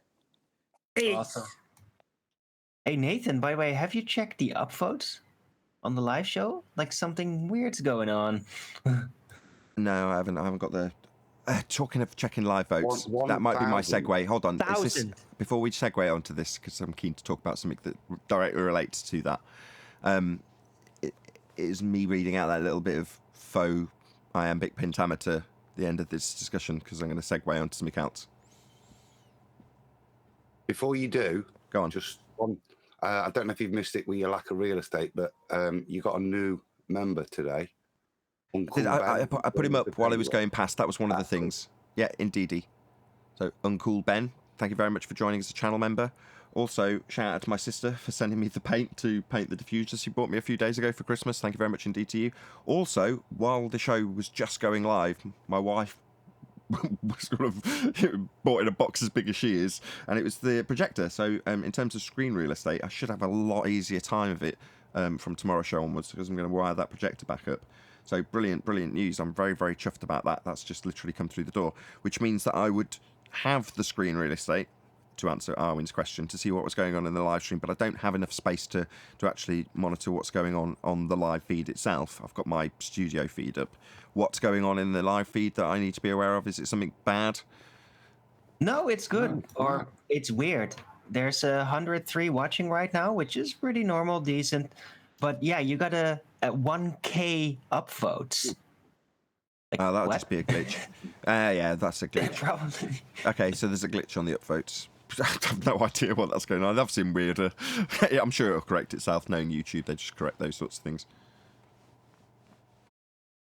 Anyway, should we move on? Any evidence of a physical geometric sphere-edge horizon, formerly known as the curve of the Earth? Formerly the first housekeeping question asked on a daily basis. Well, that relates to what we've been talking about and the sextant again. We've kind of said formerly known. But the trouble with the sextant is whilst the ballers abandoned that, it kind of forces them back to it. If they're going to use their claims that this works on a ball with tangents and stuff, then the underlying principle for all of that is that the horizon is the leading edge of a sphere. To dip or not to dip, within their nonsensical maths that tries to explain it, all of that realizes the horizon as the leading edge of a ball. So I think from a baller's perspective, yeah, they're back where they were 3 or 4 years ago. They're back at the Isle of Man if they are going to state the sextant as proving something. Because in their world, it defines the horizon as the leading edge of a ball. Black Swan. Well, you can destroy it like that, but it's their definitive maths that holds it together for them, and then that's the beauty. The grand finale of this argument is yet to be had, and when it is to be had, and the timing comes for that, the sextant will lead everyone back to the Black Swan. Absolutely. They thought sticking their heads in the sand for 23 months in regards to the Black Swan would mean that when it came to now, not that anybody had the foresight to know what was up 10th man's sleeve, they've just reverted back to days of, as you say, Isle of Man discussion, where they're claiming physical obstruction based on the geometry. Well, that's a physical horizon. Yeah, we've debunked it. Can't be beyond the limitations of the physical geometry. You can't get R if it is. It's the end of the argument in terms of you begging that question, and you can't beg it prior to assuming it's flat with the sextant argument. I mean, it's a good time to be a flat earther. It's a shame there's far less people. This show at its peak was getting 300 people watching. Then Congress stepped in and said we need a tramp stamp and we're fringe content, blah, blah, blah, blah, blah. But I'm still elated that there's like 115, 116 people watching, and that's down to the people who share the show. So please share the show. As we're on a roll, we're sitting pretty. And earlier in the pre-show, we were talking about, the longevity of the people on the anti-flat Earth side of the fight. We're kind of discussing how they're fighting amongst themselves, throwing each other under the bus, decrying original globe rhetoric where it stands in the way of anti-flat Earth rhetoric, and so on and so forth. But, you can't stomach that kind of behaviour mentally for too long. You can't do it. It'll mess you up. Now, for me, I could do this. It's the slightest bit stressful to run this show. Even when the fundies do come in, I'm like, great, I'll trim that out, and that's a useful teaching tool. Great, wonderful, extra material if you want to look at it in that way from a YouTube perspective. But we're all sitting pretty, right? None of us spend our day fretting about proving Earth's flat. Back in the day we did, when everyone was like doing laser tests and all that sort of garbage. No offence to people doing laser tests. But go on, Brian. Yeah, I won't. I'll be quick, Tent. The funniest thing is, I've had people say to me, Wally, your man, whereas Wally was one of them, and other people have said it to me, that we are supposedly scared because they pointed out within the sextant manuals, whatever else, that they use R, right? That they're using R, right? But what they're doing, this is the funny thing about it. You go back to your Bowditch or any of the rest of them, right?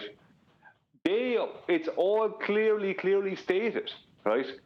That they are doing a dip, right? Not to the visible horizon, but they're going past that to a mathematical geometric horizon. And then they're coming back up with the height of void correction and making a horizontal plane along the surface of the water underneath the boat. But they're mathematically dipping to past the visible horizon to a mathematical geometric horizon. So what these fellas don't seem to understand is that it doesn't matter if Bowditch or anyone else states it, they're begging the question. They don't care who they are. They're begging the question. Where is the measurement of this R? And what did they do after that? Well, can I ask you a question? Correction? When you do that, obviously in your scenario, you've got these people assuming that this R value is coming from the centre of Earth in terms of twisting the protractor, as I described it earlier. Now, bearing in mind that the R is going to be based on the compass being at your feet when you take the measurement, do any of them actually recognise that the angle measurement in the first place is coming from the surface, and when they take an elevation angle, their description with an R that comes from the centre and a tangent defies the use of an elevation angle? Do any of them actually appreciate what the argument is yet, is what I'm getting at, Brian? No, because they're only looking at the first part, which is the dip correction. And mathematically, or what's going on with the dip correction is it's not just going to the visible horizon, it's being brought by Bowditch and other people to a mathematical geometric horizon, which is basically the likes of Bowditch and them admitting that we can't see this supposed geometric horizon, and the horizon we see has nothing to do with it. So none of them get past that point. They only get to that point, and they don't get past that point. None of them address height of void correction or anything, because that all leads to an elevation angle, 90 degrees. Right. And they never get to that. Exactly. So when they're doing it, they're describing this dip like it's sphere related, which it isn't. It's a height correction above your elevation angle. Well, the dip that they're describing suddenly flies in the face of the process when you're using a sextant. You're trying to establish horizontal. You're not trying to point it at something that's falling away from you at a varying rate depending on your altitude, on the assumption that you're on a sphere. That is not what the tool's doing. You're establishing a horizontal with it. So when they say, oh no, I think 10th Man had Bob the Science go over a barrel with this exact point. So his claim is that the horizon's lower than the horizontal then. Oh yes, dipping away from us. So well, that flies in the face of the process and the tool then, doesn't it? If your horizon's dipping away, and simultaneously, not to, ignore your point, that would make it a physical geometric sphere edge horizon again. Black Swan. Speaking to Adam's point, exactly the same. It destroys them. As soon as they try to reconcile it on a ball, there's certain things they have to do, and that, I say, is to reify the horizon as the leading edge. As soon as they do that, Black Swan. It's done. To try and use it on a ball, they have to reify the horizon. Otherwise, you can't. It's a paradox for them again, isn't it? Yeah, and it's back to the position where we might get people throwing out whatever crap they can hopefully get to stick against the wall on their own channels. But back in the day, before we realised that they were reifying physical geometric sphere edge horizons based on an R value that they couldn't measure, it's debunked by the Black Swan, and further to that, the plane and angle measurement in the first place, which they don't account for in the globe maths, would need a flat plane to measure. You know, prior to all of these basically devastations of any globe claim that can be made, they were here, in our face, telling us how stupid we were, because we didn't understand how to just assume R and assume the horizon's a physical sphere edge and then assume that the missing part is blocked behind the physical sphere edge, now debunked by the Black Swan. You know, they were happy to tell us how stupid we were. Nowadays, that's not the case. The only people who come by our way with an open door are the people that think they might get 3 Bitcoin out of it. That's the only people. Why? Because they've got nothing to offer anymore. They know where it'll end. It's only so much burying your head in the sand for 23 months can do when it comes to you actually presenting a new argument. You know, Ruhif being the most typical example, well, I'll just revert back, rinse and repeat, and say the horizon's geometric again so I can start deriving things from it. No, it isn't. Where you been for 23 months? In a coma? No, Black Swan, you can't derive an R from a non-geometric sphere edge horizon that you haven't got, and we've only got one horizon. It's not geometric. So what are you going to do? Well, you can use it to establish a horizontal, unless you're assuming that that horizontal that the tool, sextant, is actually acquiring, is dipping away from you. Further to that, you're never going to get an elevation angle because the surface is curved. So none of this ties into anything that's ever going to prove a globe. And in the case of sextant arguments, we've said it about 5 times on this show, you're going to have to assume it's flat first. So where are the hordes of globe believers and indeed anti-flat earthers coming here trying to rip apart, our positive assertion? It's not that often, it's not very frequent that we make the positive claim. But in this instance, we are. Well, other than tertiary people coming to have a little dabble at this, nobody's stepped in. Bob the Science Guy comes in for a few minutes and then runs away. Only to talk to his echo chamber. That's what's happening. Bob's literally, I think the only person who stepped up is Bob. Am I correct? I'll give him props if it is literally just him, because at least to a certain extent Bob's stepped up, right? Bob the Science Guy I'm talking about. Yeah, but he just comes in to get sound bites from you, Nathan. He's Doesn't matter. disingenuous So, don't just give me what's anybody else doing to step up to combat the fact that you need a flat plane to measure any angle ever, hence conspiracy cats having to say he'll give it us, just so he can make his claim. Well, who's stepping up to challenge this? Nobody. Bob is the only one. So while you want to say, oh, he's coming in and he wants to claim he's getting sound bites when he's had his ass handed to him, at least he's here. Props to you, Bob. I don't care what my panel says. Yeah, but the thing is this too. 1 second, Brian. This speaks volumes because there is no rebuttal. There's only one question. Yeah. There's only one question hanging out there before I let you all loose on each other. How do you get an elevation angle if you've got a curved adjacent? That's the question left out there. If anyone wants to go out and say, oh, well, he doesn't even know what the question is. I know they all watch. They all leave comments. They all make videos about me. None of them I watch.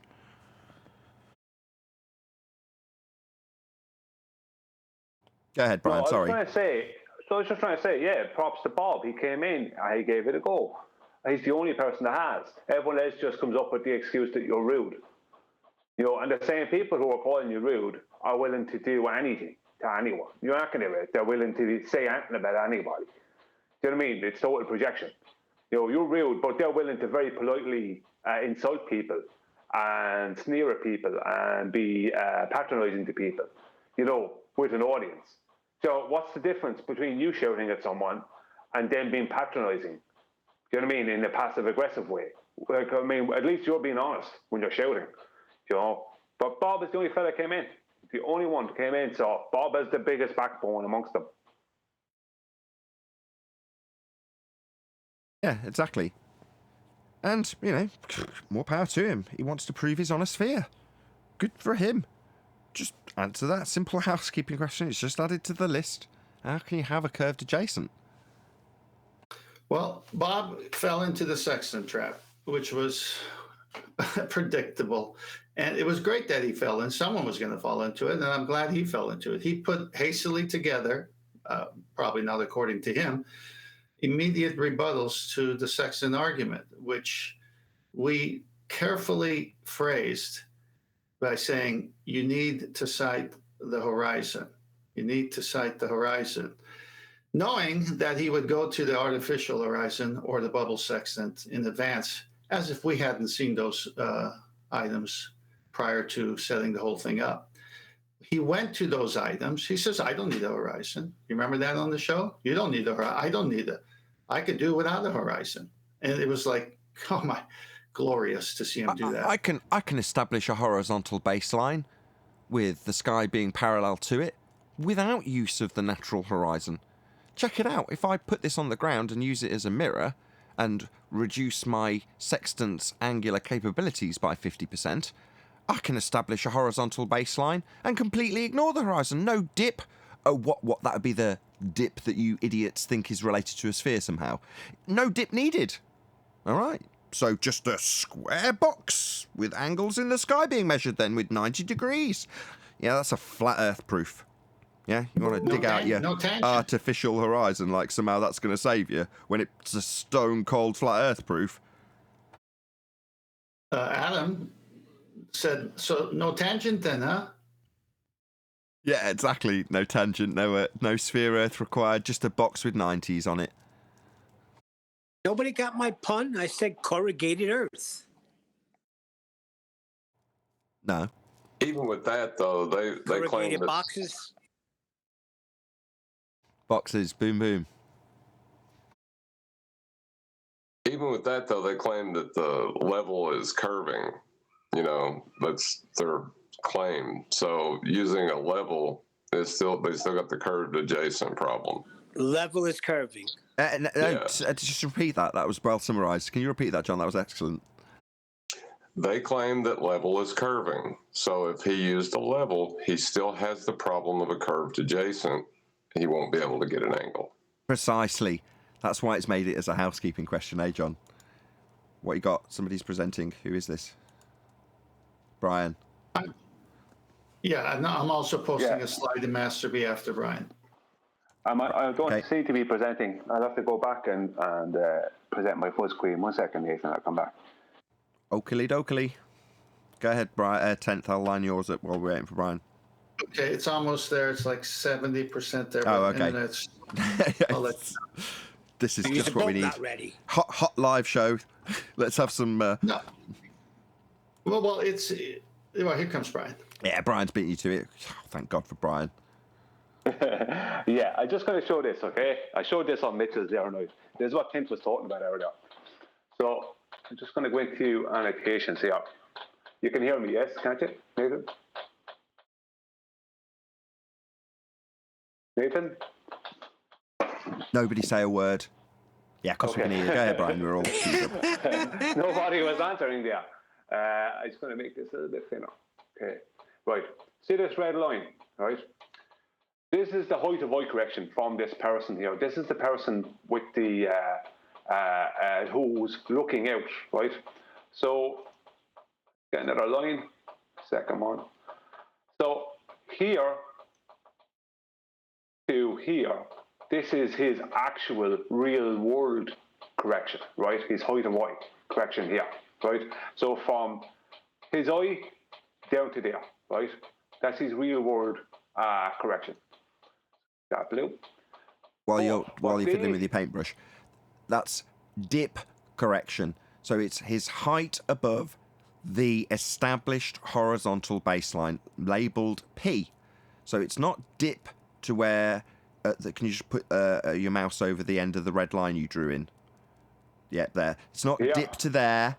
It's dip to correct for his height above P. Go ahead, Brian. Yeah. Well, that's where I'm going to, Nathan, right? So now I'm going to put this red line over this black line, right? Now, this is the sneaky thing that they've done here, right? As they've brought this black line up past the guy's head, so you don't think about his eyes. You don't think about the observer then. You're just thinking about this line down to this geometric mathematical horizon. Whereas out here is the actual visible horizon, the real horizon, whereas they're bringing a line that's from above his head, through his head, and as a tangent touching their geometric horizon in one position. And then this is supposed to be their dip here. So their dip that they're trying to work out is between the actual surface of the water and their mathematical geometric horizon. But if we bring this line here, this red line, down to his eyes, then that changes everything. Because now it's obvious that he's not seen any of this, and we're looking at things coming from where his eyes are, right?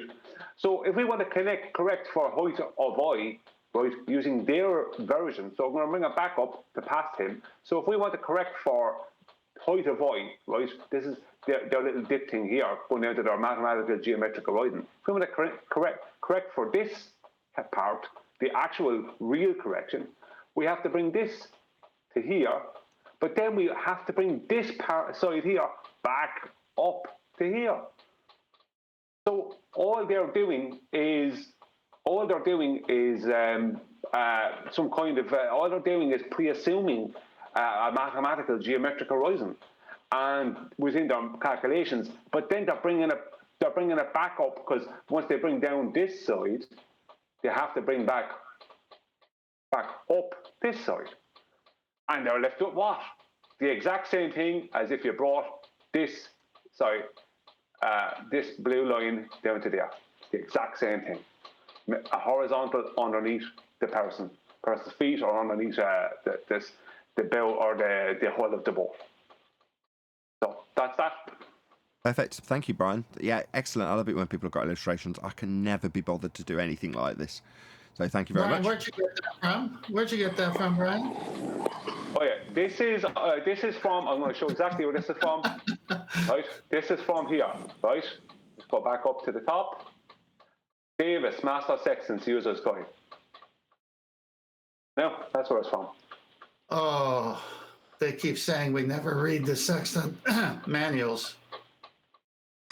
Well, I got to give it to 10th Man. He's calm and cool, and he's got the greatest poker face ever, because he would just calmly come into the pre-show and drop this stuff like it was nothing.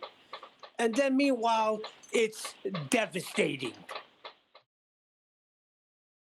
Well, I think it might be a good time to point out the difference between a reference and a citation, and how you don't have to hold all the same views of your reference. John, before you do that, can I get in the pun after Neil's statement first? Thank you. Yeah, I came in with a straight hand, Neil. Who's making that noise? Tap, tap, tappy, tap, No tap. idea. Is that you, Sorry, Brian? that was me. Sorry, I'm sorry. Hell.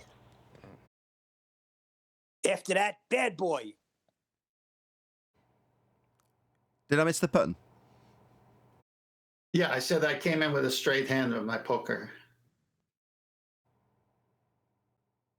Yeah, but you used to come in so calm. Yeah. So you would have sexted and dropped these things on us, to the point where Eli even said, "Can you get a presentation with this? This is devastating." No, it was QE. Hurry up and put a presentation. I say, hold on, hold your horses. John's got to go because I interrupted them. But Nathan, is that slide coming over? No, unfortunately not. I was just about to mention that. Okay, I'll try it's not again. necessarily a good thing. Don't take this the wrong way, 10th Man, but I am knocking you in a way. So 10th Man only gave the information out because he was tentative about it, but he disclosed that. Now, it's useful because I need 10 repetitions of the same thing to get it to sink in, typically. And from that point of view, it was very useful that he just sort of drip-fed us with the information as he was researching it. But he didn't put a presentation together because he was like, no, I want to be 100% certain what I'm saying if I ever do one. Now, obviously, since then, he's done multiple presentations on it. But that came after he'd just let us in on what he was researching. So while QE was right to say, look, just get a presentation together, because that's how it has the most impact. So just so it's not knocking 10th Man, I'm going to recite a story that occasionally I'll drop in here, which is back, it's probably 6 or 7 years ago now. When I first started doing this, I interviewed a very nice lady called Robin Poe. And Robin Poe, ex-army, she used to be an engineer. She'd be out putting up these relays for broadcasting and receiving telecommunications or whatever it was they were doing with these antennas. Anyway, the book said that they were supposed to be separated, let's say it's 20k apart, these relays, to carry the information around. No reasoning given, that that's just how it's supposed to be done. Now, she was out in, she said it was in Ferrari, out in Italy, where they made Ferraris. Anyway, she's on a hill, and she can't get a connection from the previous relay. So what does she do? She turns the transceiver towards the original source and gets a perfect signal from 115 miles away. Huge distance. Now, when she did this, she thought, well, wonderful, it works. Nothing else required. So she gets on with her day, but she gets in a lot of trouble. Suddenly there's senior supervisors and people high up the chain being called in, and they're all having meetings, and then she's hauled in and hauled over the coals. And she's like, well, what's the problem? It works. And the reasoning she's given is, I don't like it. Take it down. I don't care if it works. It's not by the book. Take it down. Now, after the fact, she's explaining to me that since, at the time for her and I, it was a very new subject, Flat Earth has come along, she suddenly had a moment of clarity and was like, bloody hell, fire! That shot wasn't possible unless the Earth was flat, was something she didn't say in the interview.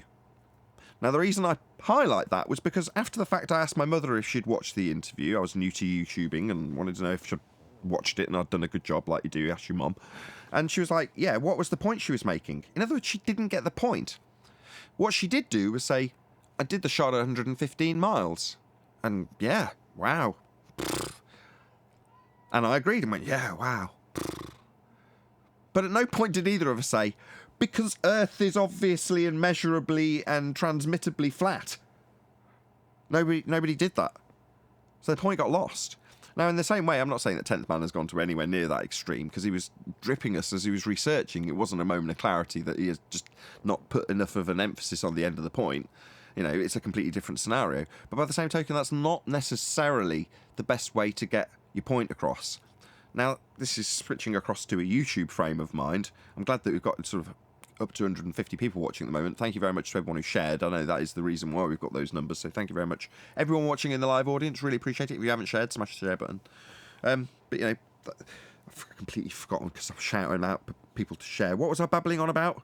You were diagnosing. You were going to shout me out, Nathan. Hey, thank you for the invite. What's up? Yeah, you're welcome, Jose. Jose recently had his channel removed. Oh, God. So, nobody moan. Come in. What's your problem? Whoever that was, shush. So feel free, if you want to shout out your channel, Jose. Jose's just recently lost his channel. I went on to his show. He happened to republish a discussion he and I had where he got annihilated. And I said, look, all of that aside, if you want to come on my show and shout out your channel, which is obviously brand spanking new because his previous one's gone, then feel free to do so. So this is Jose JG Gonzalez. Say hello. Hey, how you doing? Yeah, I haven't been here in probably over a year, but it's nice to be back. I slept over one day. My channel, so I was on a live stream. I wasn't able to type in my YouTube chat. They say, hey, you gotta re-log in to type in your YouTube chat box, and they said your password is wrong. I tried checking on my phone to see what any notification. I logged out, turned off my computer, turned it on, and it didn't let me log in my Gmail account. I went to my secondary email to try to get a new password.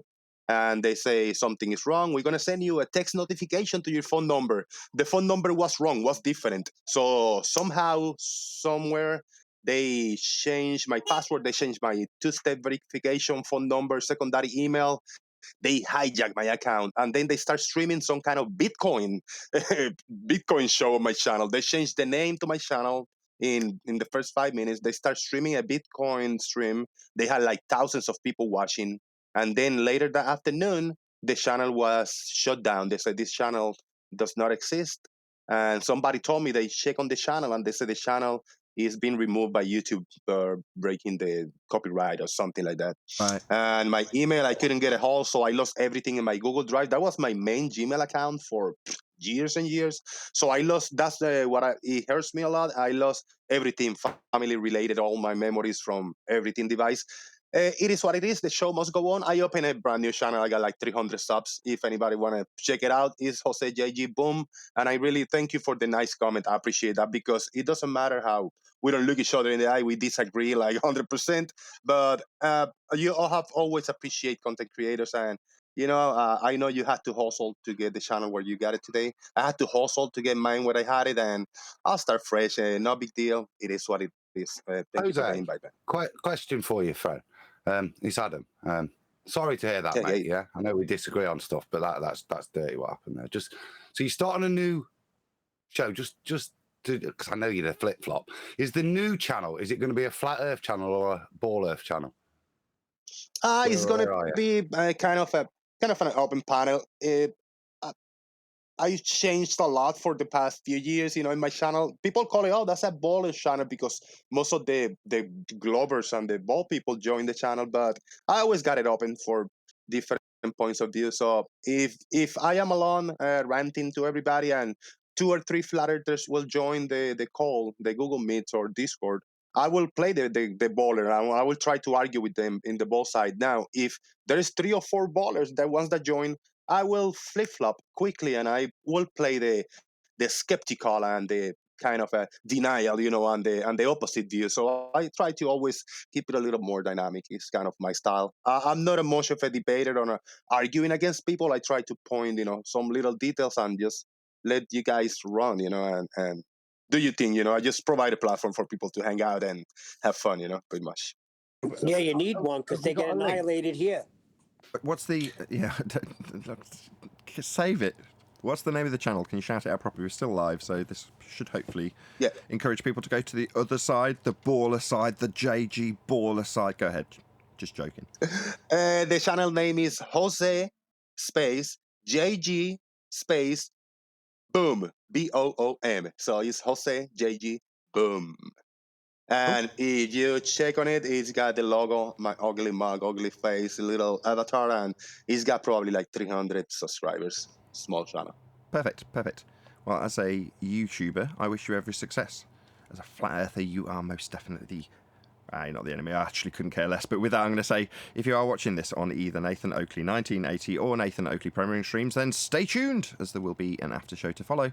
Unfortunately, if you are watching this live, this is where we bid you farewell. So a huge, massive, enormous thank you to all of you. Smashed the super chat, liked, commented, shared, subscribed, smashed the PayPal link, and all that good stuff. Once again, stay tuned if you're watching on a premiering stream. I've been Nathan Oakley, and I will see you all in the next video.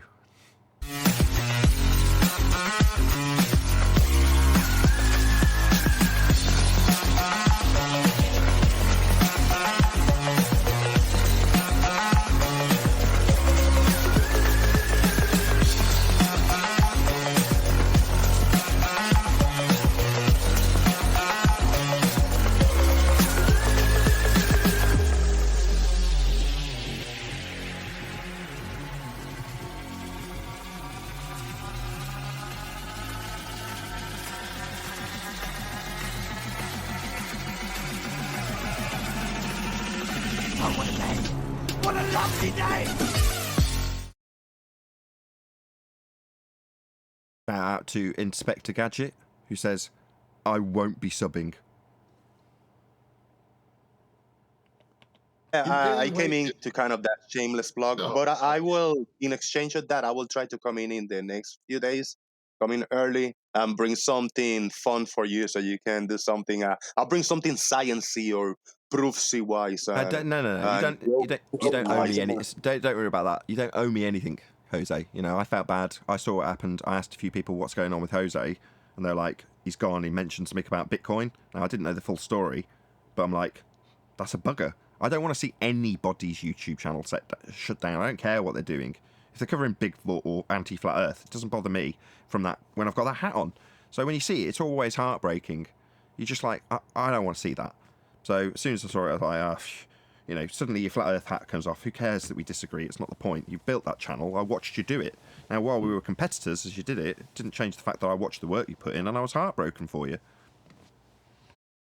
Yeah, I appreciate that. I know. And bring it on his channel. Agreed. It was you don't owe me anything. The actual my main Gmail account. That was my main Gmail account. That was compromised. I had everything, like from subscriptions to bill payment to family stuff, everything, bro. It hurts, man. That Google Drives, OneDrive, anything storage cloud on the online for the last years, as I say. That really sucks, man. Yeah, So it how does. do you Sorry get for them? you. How do you find out who did it? There's got to be You some don't. repercussions. No, for I this. haven't. You don't. The same thing happened to Martin. It was heartbreaking for him as well. Same thing, exactly the same thing. You know, just your account gets compromised for whatever reason. It doesn't matter why. And the next thing you know, he had a load of Chinese or Korean or a load of crap all published all over his channel. And you're like, what the hell's going on? And then I'm pretty sure that's had the same fate. It just got shut down eventually. But this is a thing. People robbing people's YouTube channels. I don't know why it happens, but it happens, and it's heartbreaking when it does. Such a headache, because then trying to change my accounts, my main accounts, let's say something easy as Netflix or whatever. Oh, you want to change your password? Well, we're gonna send you an email to your email so you can verify it's your fucking. Hey, what am I going to do? You know? Yeah, it screwed me over, man. It was a headache pulling my hair those whole 2 days trying to fix that up.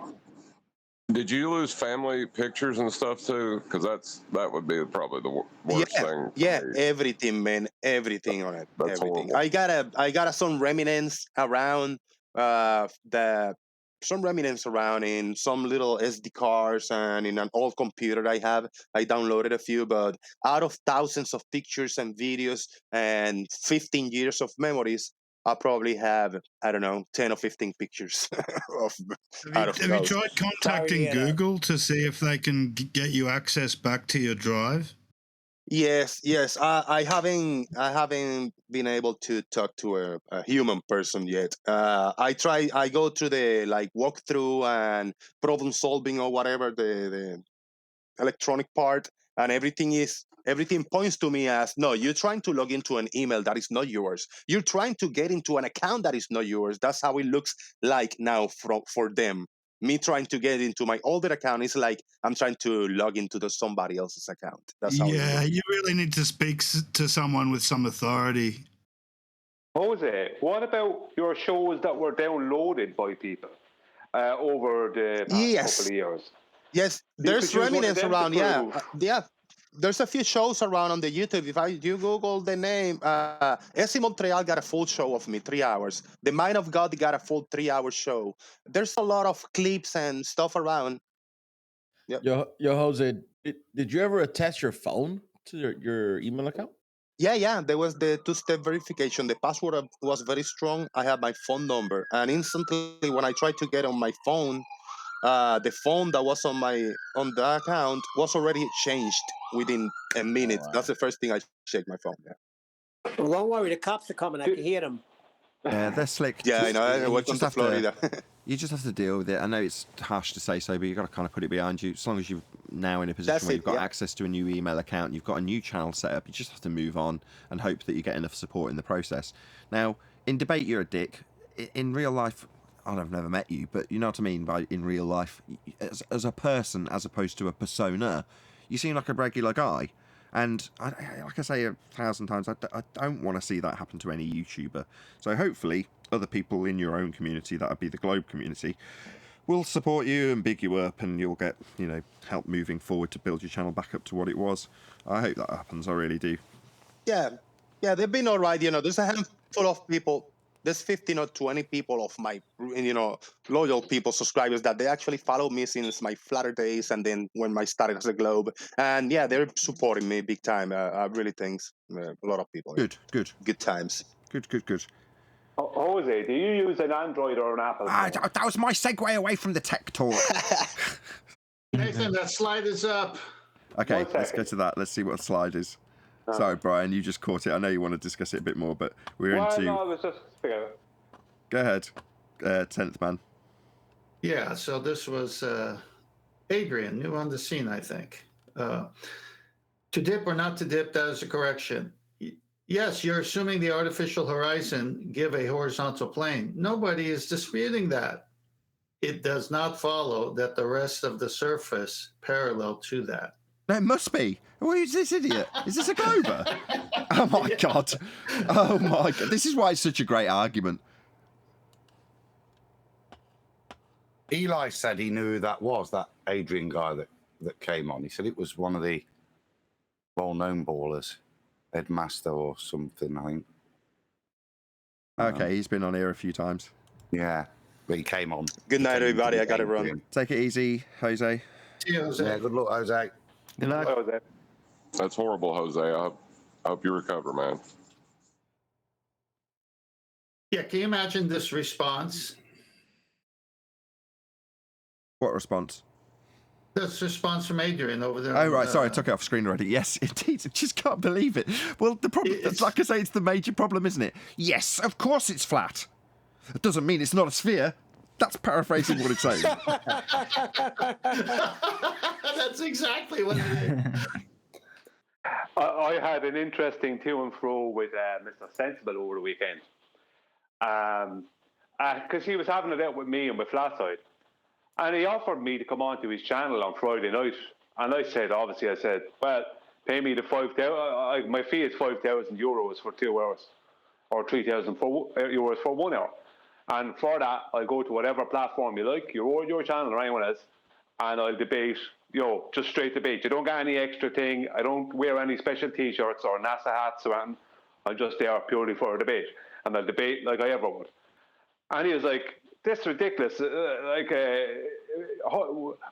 even charging €100 is too much for that kind of thing. Like first he said, well, my fee is 6,000 euros, so you owe me $1,000. So we call it quits. You come on my show, and I said, no, you don't get this.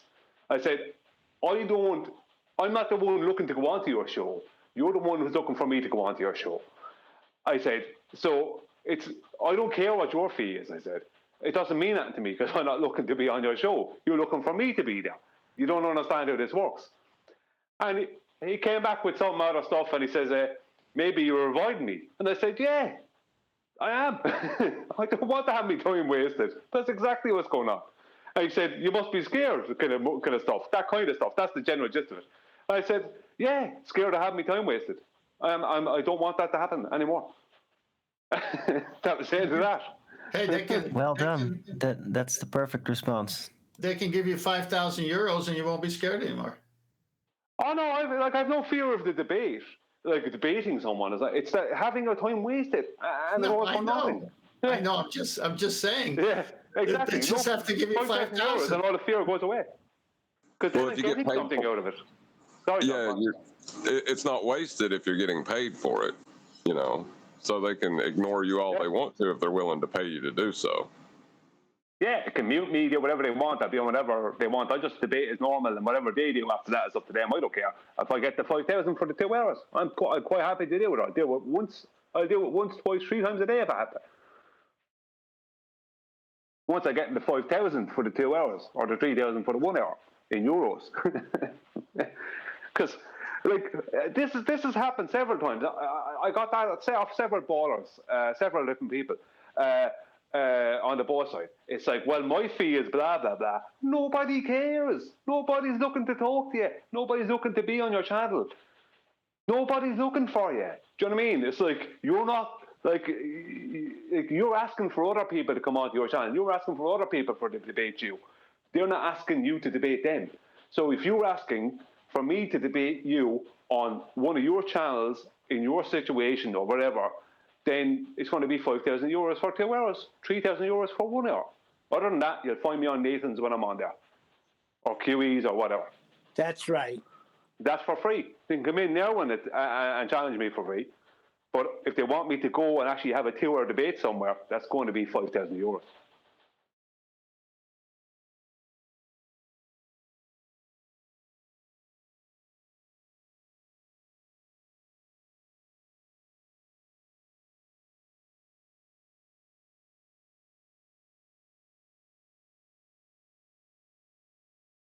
I didn't do the show. Well, I didn't. I was getting ready to say something about the forced horizontal. So is the claim now that horizontal is bending or not bending? Are they changing that?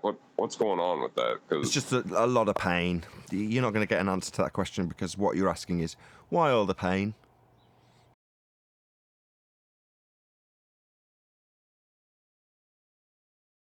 Well, I mean, all I could say to you about a forced horizontal is it's a horizontal. That's all you can say, isn't it? That means it's horizontal. Hold on, but if I say it in a tone that makes it seem like you're stupid, forced horizontal flat earther, is that any better? Still a horizontal. You're still claiming a horizontal. Regardless of what way you're getting it, it's a horizontal. Right, but we're talking about the curved adjacent, right? So if their horizontal is curved, they still have the curved adjacent problem. Like I don't know how they say forced horizontal. Forced horizontal is just the tangent plane. Sorry. How do you force a horizontal? Exactly. Well, you can do that. You can do that. I mean, if you're 20 foot above the land, it will appear like the horizon slowly drops from your 90, but that doesn't mean it's a ball, you know? You'd be affirming the consequence to assert that. But to say you can force a horizontal and then say that horizontal is curving means you can't acquire any angles still. So I don't know what they're getting at with the forced horizontal. I said earlier, they're saying, yeah, of course it's flat. But that doesn't mean it's not a sphere. That's right. That's what they are saying. Correct. Madman. In response, yeah, it means it's flat. It literally does mean it's not a sphere. When you say forced horizontal, you're saying it's forcibly flat. Yeah. Okay. I just caught the last part of that. I had to step away to let the dog out. But it's interesting that we go to their own books, and their own books say it's a right angle 90 degree, but obviously it can't have a curved adjacent. Then they're saying what they just said in that text and assuming that for some reason it can curve when the GP of the sun to the observer has to be a straight baseline. And we're using their own books to destroy them. There was nothing on the show that came from a flat earth site. It was all cited reference to Bowditch and other works on the sextant, shown, underlined in red. And they have no rebuttal for that. All they can do is chant.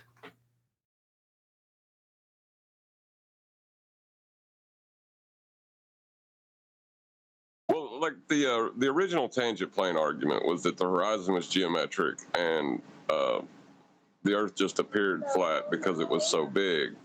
But you could measure curvature at the horizon because it was geometric.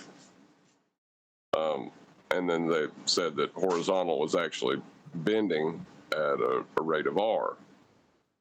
You mean like the picture that Brian showed of the mathematical geometric horizon that doesn't exist? It's a thought experiment. That one? Well, that's my point, is they can't say forced horizontal. Their horizontal is still bent. They're not, like, it's going back to the measurement. They're still not getting the measurement when they say that. There's no, what is a forced horizontal? That sounds like a piece of wood that's warped. You put water on it and put a bunch of weight on it to make it straight again. What the heck? What the heck? You can force a horizontal. I mean, if you take your zenith and you draw from your eye line out a 90-degree box, the horizon will appear just slightly below that. Optically. Up here. Yeah, up here. Well, that's what we're talking about, right? What we see? Optically, right? Yeah, we're talking about what we see. So, you know, that doesn't mean you'd have to affirm the consequence to assert that's a sphere proof. So then I should see the Earth curvature in front of the two oil platforms, not behind them. And we see, right? We see that they're behind.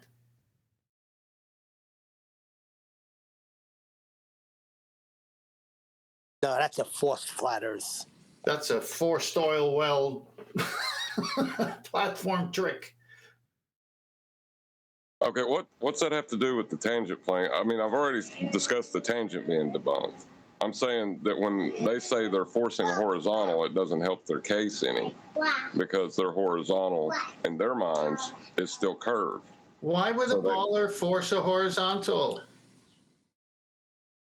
Because they're trying to draw a dip angle from their eye line to where the horizon appears. No, Because they need it to be flat. Because it needs to be flat. Thank you. That's the answer I was looking for. Why don't you just show me the curve and stop trying to force it to be flat? Is this force where they're calculating dip short of the horizon? Is that what you're talking about, John? No, the point is the optical effects. You can reify the horizon and assert that the higher you go up, the lower it will appear. But that doesn't, unless you affirm the consequent, that's not proof of the sphere. But when they say a forced horizontal, in their minds, they're stepping away and saying it's flat. But they say that horizontal is curved. So that the curved adjacent is still a problem for them, even when they say they're forcing a horizontal. Well, when they're forcing the horizontal, they're defining their tangent in their mass.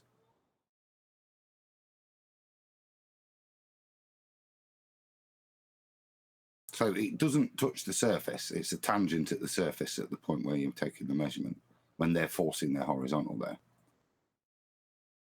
Right, the dip angle to the forced horizontal, right? But the forced horizontal, then they would have to assert that horizontal does not curve to get that.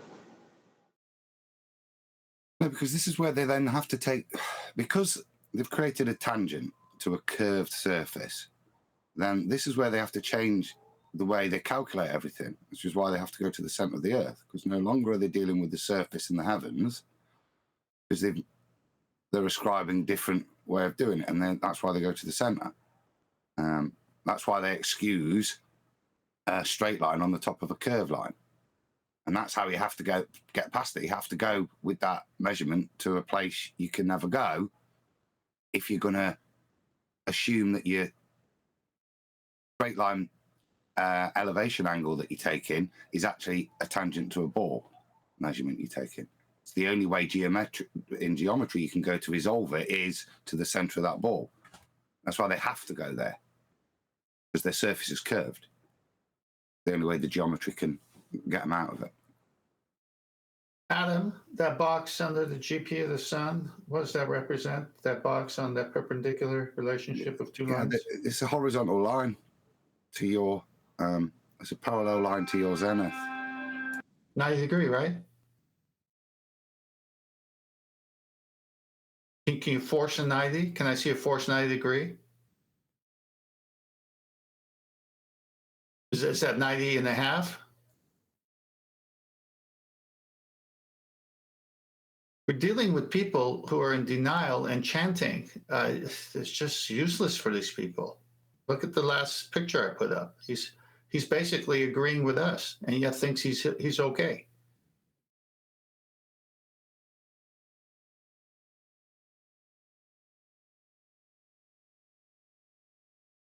Sorry, phone call.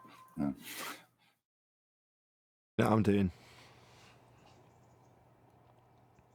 I am painting my diffuser that my sister got me. So I got some paint and a diffuser, and I'm using. Everybody's doing something.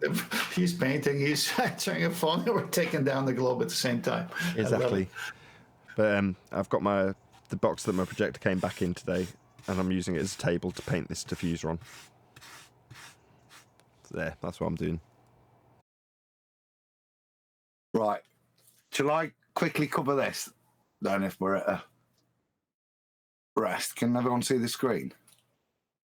Yes. Cool. So this is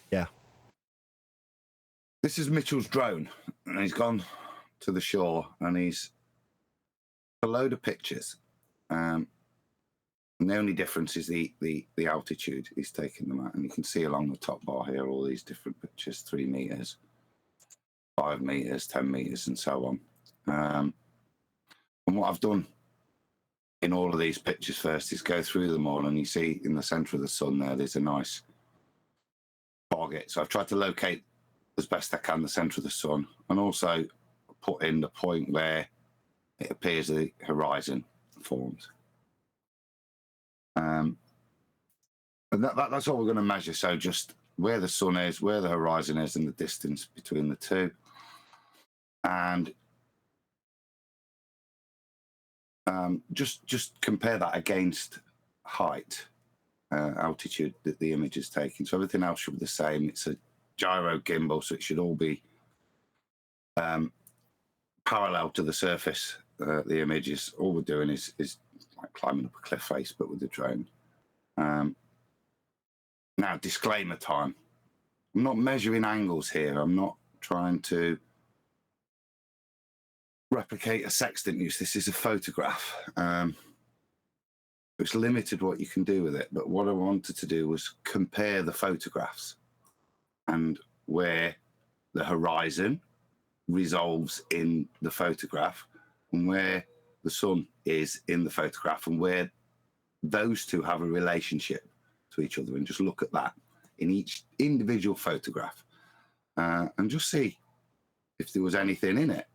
So there's all sorts of claims that the horizon renders to eye level and stuff, isn't there? So, but what would I hope to see? What would a ball I hope to see is the kind of things you look at. Well, as we go higher, the sun should stay in the same position on a ball, because the only reason it moves is Earth rotation. But as we go higher, we'll see further over the ball, and if the horizon is the leading edge, then that should fall further away. So it would seem sensible that you would get an increase in the angle the higher you go if you're on a ball. On a flat plane, it's harder to make any kind of thing because we realise these are apparent positions. I think most flat earthers say, well, it will just render the same to give you a similar sort of image, or and the horizon should rise to eye level. So they were kind of my preconceptions of what you might see, you might not see, if you see what I mean. But I carefully went through and just put all the data in, all the different images, just mind-numbingly going through, measuring all these pixels and plotting them. Let me just bring the data over. This is what I've done. Look, is the height, the sun's XY position, the horizon's Y position, and then the length between the sun and the horizon. So the first one I've plotted is the sun to the horizon. You can see this is the variance as we go up in height. This is the variance. Now, what I will say here, look, is this variance, look, the scale here is a little perverted. So you've got a bit of variance, but actually, in reality, that's kind of where it's all sitting in the image. There's very minimal movement between the distance between the sun and the horizon in all of the images, and there's no relationship there. Look, it's this one's higher than this one. These ones, which are really higher, slightly different to these, but they all sit, if you look at the actual more scaled graph, virtually at the same point. The next thing I plotted was the position, the horizon position against height. And you can see here it's all over the place. It seems to go down a little bit curvy, but it's going up here. So when you plot it again on a larger scale, it's pretty much in the same position. And certainly there's no relationship to distance because it was some are up, some are down. Next, I plotted the sun's Y position, which was interesting because again, you see a little bit of variance, bit of movement, but realistically, look, it's in virtually the same position. This is only over, look, 25 pixels, this whole range. And last, I plotted the X position. And that shows a slight movement in the position of the sun from left to right in the image, the higher you go. But I would say importantly, all of them show that, most importantly, the horizon stays in the same position within the frame. And the distance between the sun and the horizon stays exactly the same. And I spoke to Riley last night and I said, well, if you put your ball head on, what graph do you want to see there next? He says, well, I want to see the distance to the horizon.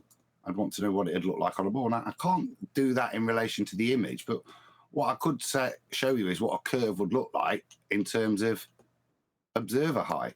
You would expect to see this kind of shape playing out in terms of change. I just add to Mick at this point. So what you're talking about here in terms of this squared function, is it? Yeah. Well, this is Black Swan. This is the start statement in the Black Swan, right? If Earth's a sphere radius 3959, then every distance to the horizon can be no more than 1.2 times the square root of the observer's height in the feet. This is what that looks like on a chart. This is exactly what this is. Look, so I've taken the height in meters, converted it to feet, and then it's 1.22 times the square root of the observer height in feet. So this is the kind of shape of function you would expect if the horizon was geometric and was curving away from the sun. You would expect to see this kind of function play out in the graph. But as I say, look, there's nothing in all of them. It's all very straight. And what's interesting in relation to the artificial horizon and the use of sextant is this confirms that it stays the same. Okay, look, because distance from the artificial, your horizon that you use with the sextant, it doesn't make a difference to distance, therefore the angle you're going to measure, but the number of pixels between the horizon and the sun, irrespective of height, stays the same. The angle is going to stay the same. So it is rendering, would be the logical conclusion from that. And again, like I say, important, the horizon stays pretty much in the same position in the frame, irrespective of your height. That's it. No grand conclusions, just some interesting data. Very good. Thank you very much, Adam. No worries. How did it go? Very good, Adam. Cheers. Interesting. Mitchell's going to do some more. I'm going to different day, same heights. Do you know what I mean? And see how it plays out, and just see if we get any variances. But it's just really interesting, that these it stays in the same place in the frame, and it stays the same distance as well. That's what's quite interesting. I showed Adam a video of this TV tower that was a couple of 100 feet high. And we can't show it on the show, obviously, because you get a strike. But this is taken in a very clear day. And it's extremely obvious because you have a drone or something flying up fast, rising in altitude fast, up along the tower, along the length of the tower, vertically. And you can see the horizon in the background rising. Now, it's not at the same height as the drone, right? But it is very close to it, right?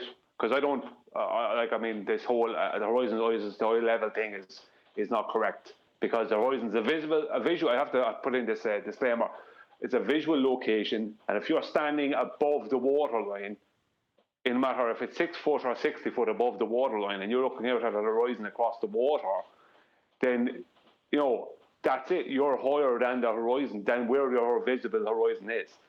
There is a dip from your eyes to that horizon.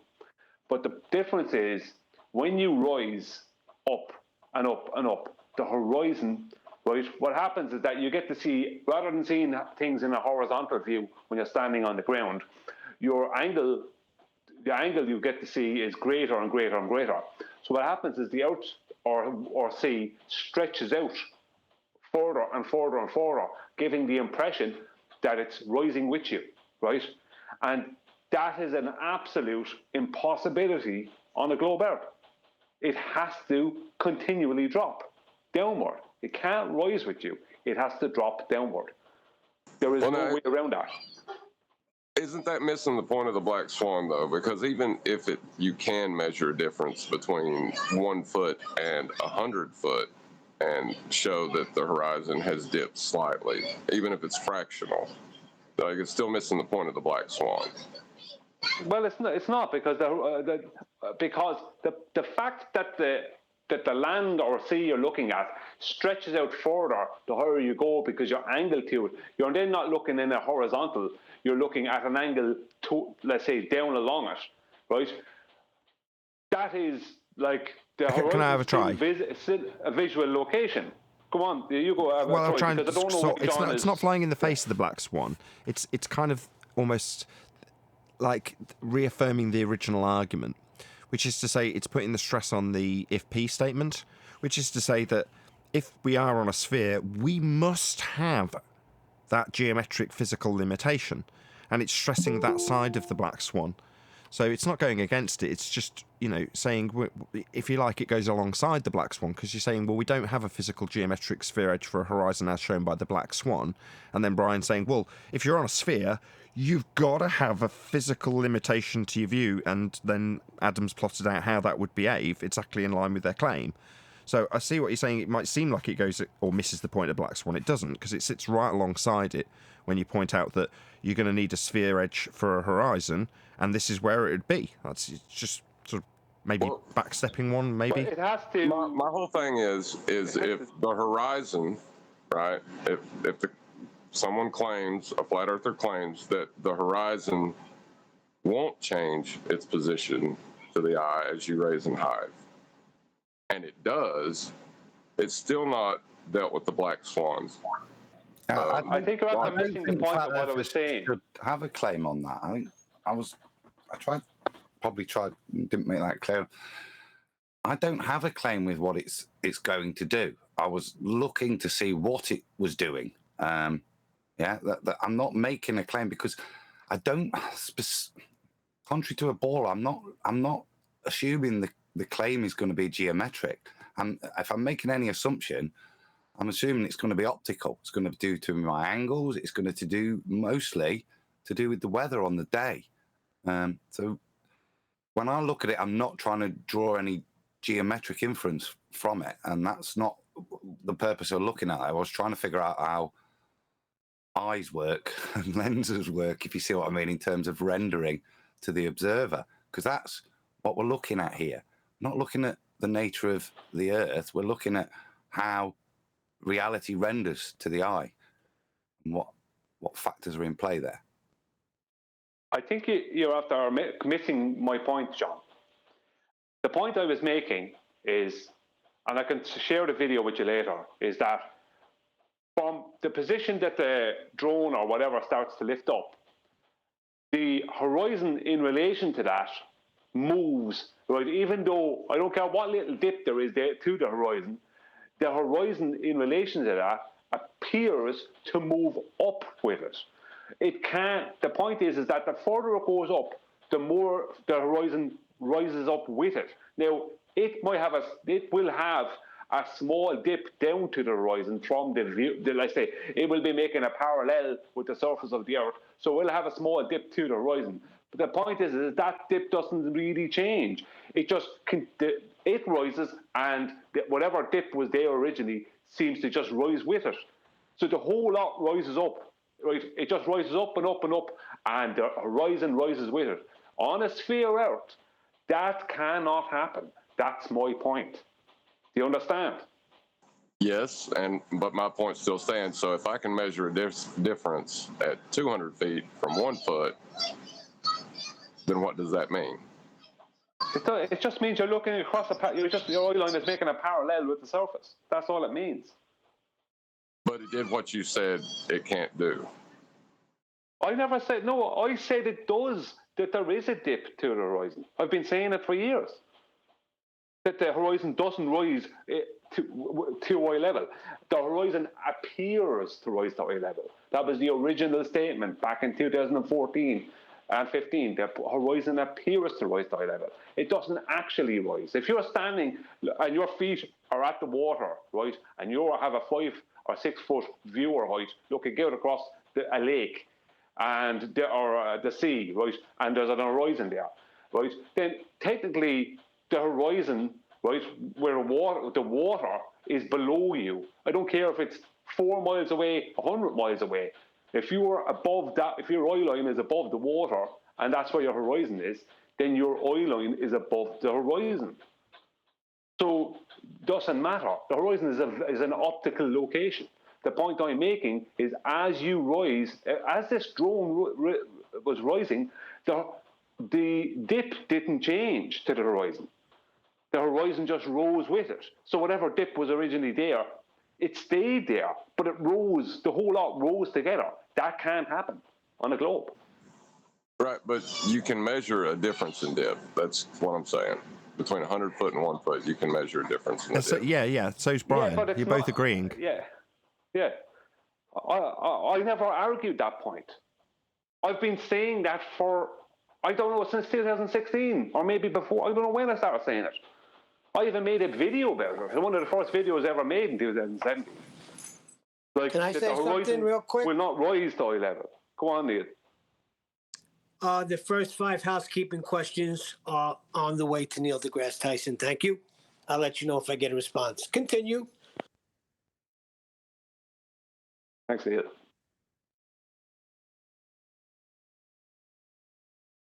See, this measure, let me ask you this, John, right? See this measure to the horizon, this dip you're measuring. Can you show, let's just say, if you're at a 50-foot cliff looking out over the sea and you have a 5.5-foot viewer height, so that's 55.5 feet. Can you show and prove that the dip to the horizon is more than that? Can you see the screen, guys? This is what the horizon position versus height data is, yeah? So I've took where the horizon sits in the image, yeah, and plotted it where it sits as a, you know, on that pixel line, and this is where the horizon sits, look. So ignore the first one. Well, no, I understand what you're doing, Adam, but that's not a measurement, really. That's just kind of doing what the ballers do with pictures, though, isn't it? Yeah, it's an extrapolation based on their but I still want to hear him say it again. I've got it up on screen. It's an apparent thing we're measuring, so we can't measure it. Like I said, we're looking at how it renders to the eye. So all I'm trying to do here, I'm not trying to reify this thing, yeah, because it isn't. So what this does is it shows at the different heights. This is where the horizon is sitting in the image. This is where the loss of resolution in the image occurs, and it's not. Look, there is a trend to it, but it's not anything that is geometric. Can you see? Look, up, down, up. There's other things at play. I mean, look at this. The biggest positional change is at between 2 and 10 meters. Look, after that, it kind of jiggles around, but things are still oppose each other. Like this one's lower than this one, and so on. Yeah. So, but I say as a general trend. What's interesting is actually in the image, look, that's kind of the movement in the image where the horizon sits at those. The images look different because they've got a much bigger field of view, but actually their relative positions in the image is the same virtually. So there isn't a real dip, massive dip here at all. Look, certainly not anything commensurate with that kind of shape. It was geometric. I appreciate you doing all this stuff, Adam. I find it fascinating. It's nice to know what's claimed to be what should be seen. I know it isn't, but it doesn't matter. It's nice to understand it. Agreed. Mainly because there's no way you'd get me doing this. No, I mean it sincerely. That's not the head that's on my shoulders. I've got different skills. Whereas, this stuff intrigues Adam enough to literally go to the effort of drawing it up on a diagram and then explaining it to us and taking his time and talking it through and justifying why it's not him wanting to reify or whatever the complaints have come up. Not complaints, you know what I mean? That's nice. I appreciate it. That's what makes the panel great. It's observation. It's just looking at stuff.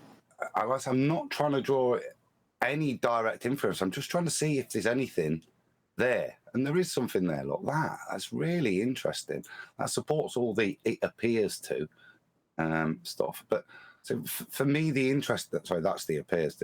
This was the interesting one, this one. The distance between wherever that horizon appeared to resolve and the sun kept its distance from that horizon, to, in that image, it was the same number of pixels virtually, Look, the variance over 120 meters was 12, 14 pixels in terms of the difference between the sun and that horizon line across all those heights. And that I just find intriguing. It's not commensurate with the ball. It doesn't prove anything, but like I said, further that horizon, if it's an edge ball, the lower down it is.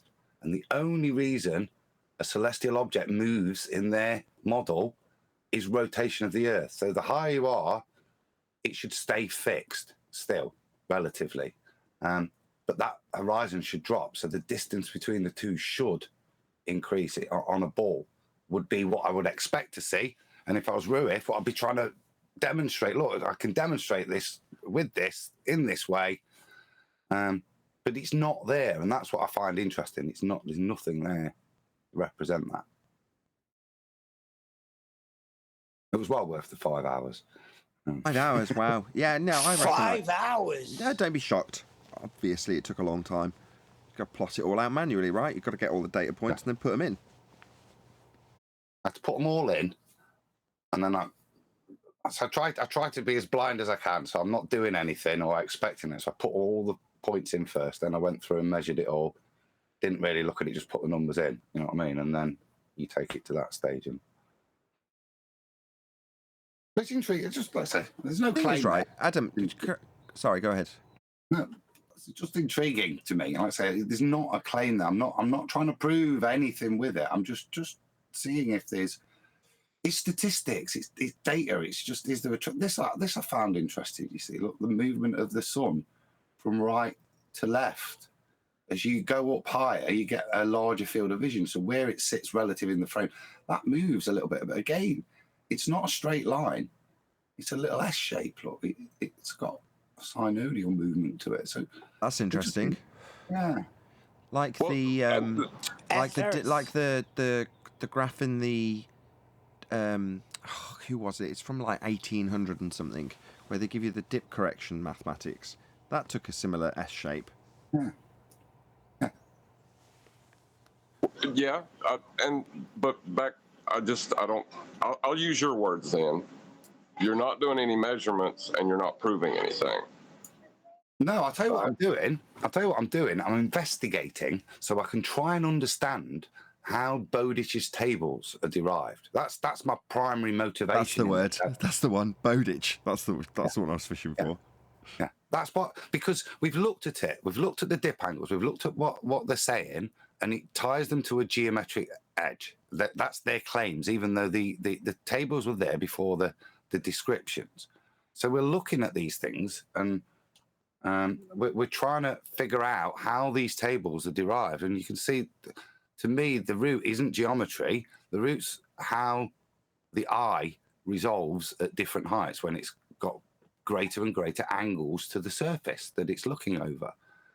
That's what I'm doing, all of this donkey work, this lab work, these observations, in the hope of getting some abducted thought down the line, if that makes sense. But if you don't it makes perfect sense. And I compared this in the same way last time to the Isle of Man, right?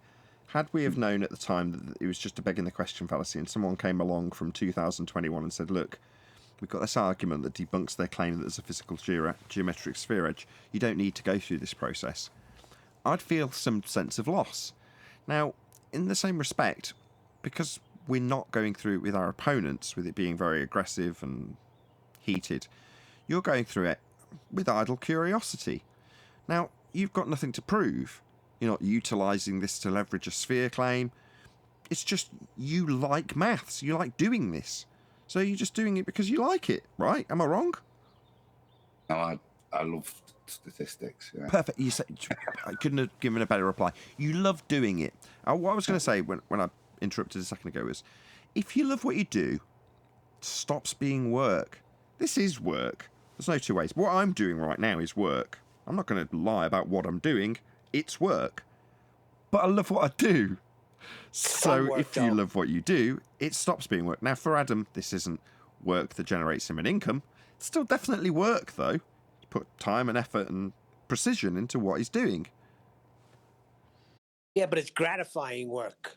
For him, for me, it would be an absolute nightmare. I'm not a big mathematics fan. I wouldn't want to sit here data entry these points. No way. What I'm saying, your show is gratifying for you. Trying to present my screen. Just, hold on one thing. You can. I've got you. Is it your Star Trails? Yeah. Hello, Sleeping Warrior, by the way. Just let John get his last words and then we'll go across to your Star Trails, which are up. Go on, John. Well, I was just going to say that you can disprove things with observations. That's the logic of the black swan. And like, if I understand what Adam's saying now, putting it in context that it can't be geometric because of these observations. But I'm not going back 5 years. Like I say, it's not an investigation like the Isle of Man where we have this assumption. The assumption is we know because of the black swan that horizon is not a physical thing. But you've still got to investigate from both sides to see what's there. So yeah, it's like I said, it's more about optics. It answers the how. What it does, I will let you go, Sleeping Warrior, in a second, I promise. It answers the how. Right, we do see a horizon, and it is asserted to be a sphere edge. How do you take the optical phenomena of an apparent position where the sky and ground or sea meet and turn it into a reified physical geometric sphere edge that obscures your view of things in the distance? How does that occur? Now we know why, and to a certain degree, we know how it's implemented, i.e. the use of R. But how is it actually done in terms of somebody going out and saying, here's the relationship optically? The closest so far I've come to this is with the discussion with Life is Short, which I'm sure Adam's familiar with, where he went into similar sort of depths. You know, he took a Life is Short observation and just analysed it in the most in-depth way you could imagine, and then spent 5 hours going through us. It was me, Ranty, him, I think Sleeping Warrior might have been there, and Red Pill himself. And he just went through it. And earlier you were talking about the relationship between that point in the distance as your angle widens. And as soon as you said it, I was like, it almost sounded verbatim. He's one of my Patreons, actually. Shout out to you. What Life is Short went through with this. And it's like, yeah, you're on the same vibe as he was about 4 years ago. You're just going, how's this been done? And it's interesting. You know, we don't need to do it because we need to disprove we're on a sphere. We don't need it to affirm our... I speak for myself. I've got to stop doing this. I don't need him to do it so I can sleep better because it'll prove it's flat or disprove it's a sphere or have something in our arsenal ready for... I don't need any of those things. So it's just idle curiosity. How have they managed to do this? Taken what we see and turned it into a sphere edge. That's it. And then get it to work with sextants. Should add really that bit at the end. Yes. Right, Sleeping Warrior, you've presented, you've got your Star Trails up. Go ahead. So when Meekin rang last night and we were chatting about it, he showed me the graph with this. It looked like an S. It was describing, I think it was the amount of pixels between the horizon and the apparent position of the sun.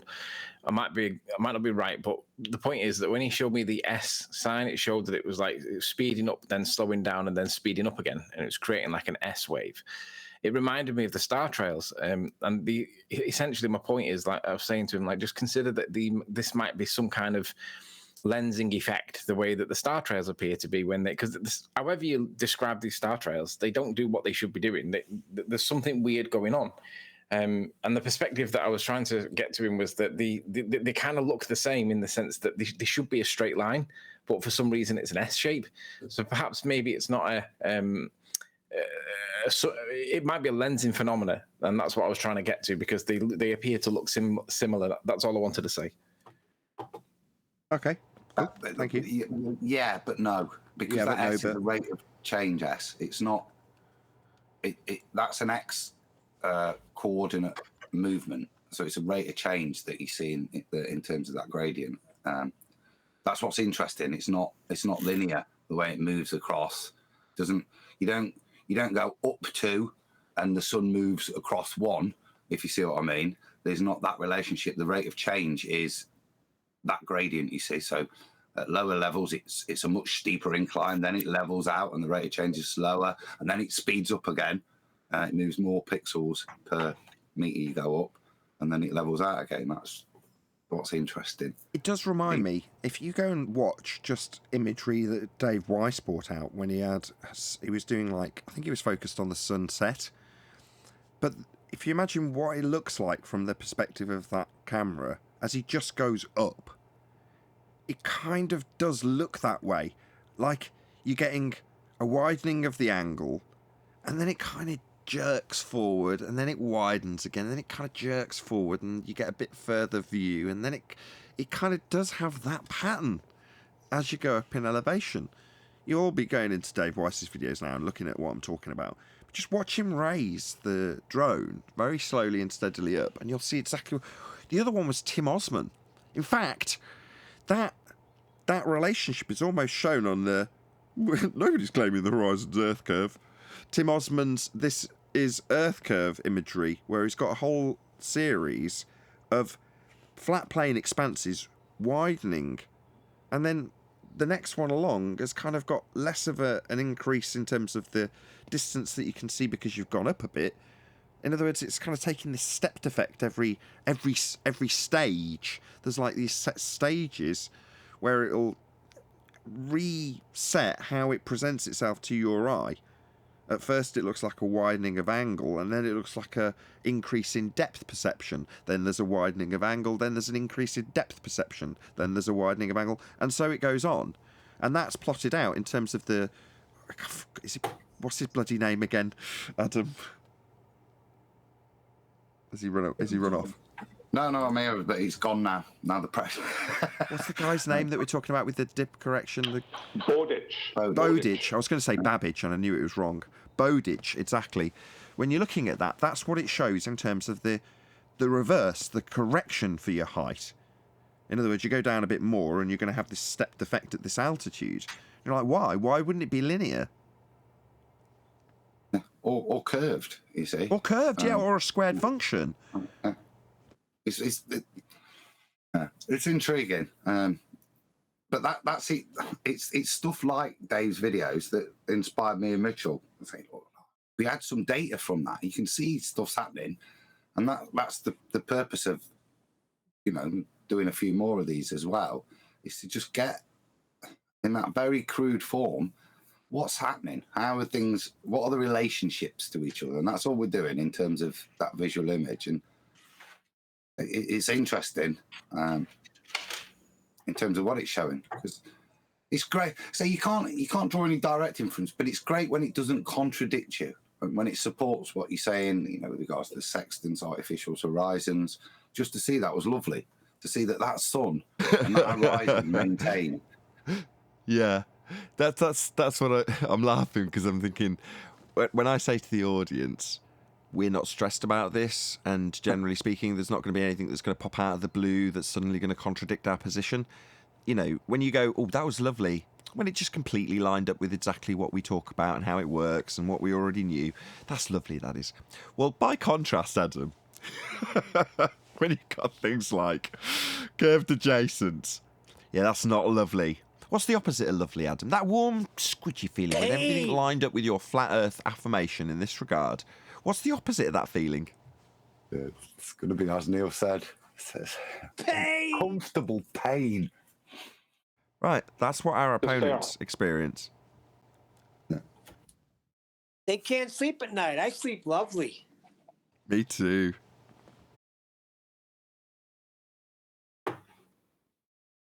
Yeah, they can't do that forever, though. That's the thing. They're going to burn out.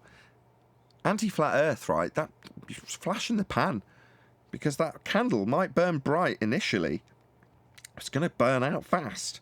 Because how can you maintain that? You're not getting the same lovely, warm feeling Adam's getting when you're looking into this sort of stuff. Au contraire. What you're getting is, I need to go over to this flat earther and tell him how R is everywhere. Or you have people like Zinda that need to take a break because the stress is just too much. That's exactly my point. It's already burning out because people are turning on Fight the Flat Earth. his own side. People on his own side are throwing him underneath the bus. Fight the flat Earth, because he is that thing. He is that. He represents that he's the most anti-flat earther there is. There's nobody who is more of an anti-flat earther than him. By the way, did you watch Rachie 5-0s against him the other night? Did. Well, I don't know about against him. I watched a video that she made where she was contrasting Professor Dave. It was actually Brian that brought it up. No, there's one recently on his channel where it was, I think he called it Rachie 5-0s Part 2. And you want to listen to what he says. She spits out the where'd you get R from. You want to listen to the way he answers where they get R from. And she was trying to point out that by calculating R, you're not measuring it. So what you're doing is you're assuming R and you're calculating for R as though R actually exists. And you want to listen to how he spits the vitriol back at it. It's like, it's awful. But he says something like, I've never heard this response before, but he says something like, no, we've got it with accuracy and we've got something else. And he says three things together. And he said, and when you have those things, it doesn't matter what you say. That is a measurement. And I thought, I need to split that bit out. I've not heard that before, but go back and listen to what he says about that bit. It's halfway through, because we want to pull that apart. And what he's basically saying is, I think he's saying the precision with the calculation makes that effectively a measurement. That was the gist of what I think he was saying. So we've got misdirection, bullshit, and word salad, and that's as good as a measurement. Yes, that's exactly what he's saying. And then he was saying it doesn't matter what you say about that. Science doesn't care about what your feelings are or something along them lines. I was falling asleep at the time, so I wasn't really paying attention. But Rachel was sat there smirking, and I was thinking, good girl. It was brilliant. I mean, but I was falling asleep. But just go and watch it, because we want to pull that apart, the way he dresses the measurements bit as the calculations bit as measurements, because he's basically conflating between the two. We just want to rip him apart on it. She's on fire at the moment. She's come on our show. She's got the bit between her teeth, hasn't she? You can tell, she's got a fire in her belly for this stuff, and she wants to go out there and proactively deal with these guys. And she's doing a good job. It's very amusing. I'm very entertained by her video. So subscribe today to Rachie00000. That's the name of her YouTube channel. It's very good stuff. She's improving as a videographer as well. She's doing all the right stuff. More power to her too. She doesn't come on our show. She don't come on our show because she can't. Hold on, Neil's right. Children. Hold on, we should burn her as a witch. She doesn't come on. No. She has kids. That's why she. I know. That's no excuse. We'll burn her anyway. I've invited her a few times, and she says when the kids go to school and she does not have any noise, she will come on the show. And I said, well, listen to the show. You got John, the kids screaming in the background. You got a kick out of that. But she'll come on. Just one sec. What's really good about her is that she doesn't really lose her temper. She's a female. She's quite young as well. And everyone imagines the blokes being like loudmouth Craig type people. But when you get a little girl and a slight girl that's basically correcting him and smirking at him in that patronizing, condescending way, it's brilliant to watch him being corrected. And he's doing his best to keep his temper. And he's struggling. You can see him holding onto his temper at the last by the fingertips. It's brilliant. Have you had any hand in that? Because when I watch her videos, I've got to be honest, I do get a slight Sleeping Warrior vibe, which is to say that in the past you approached me and gone, wouldn't it be better if you did, and then told me what to do. And in many instances I've attempted to incorporate it. Whereas when I was watching her videos, I was like, that's kind of Sleeping Warrior tip-esque, if you know what I mean. I've never actually spoke to her like I'm talking to you guys now. She's messaged me in comments on videos and she's asked me, how do I explain this? And I've had stuff on Skype. Oh, okay. How do I explain this? That's a no then. But I've never actually spoke to her. No, okay. So she just gets it. She just understands. Well, in that case, it just changes the tone of what I was about to say, which is to say, I understand why you like her because of what you've just said in terms of the fact that she sat there smirking and she's got that calm sense of, well, I would say share your pain. She's going to say, express that to your camera, just with the look on her face. And based on what you'd said to me in the past, I can see why you like that, because that's a skill, you know what I mean? To be able to sit there and just have the look on your face that says, yeah, you're an idiot, and I know you are.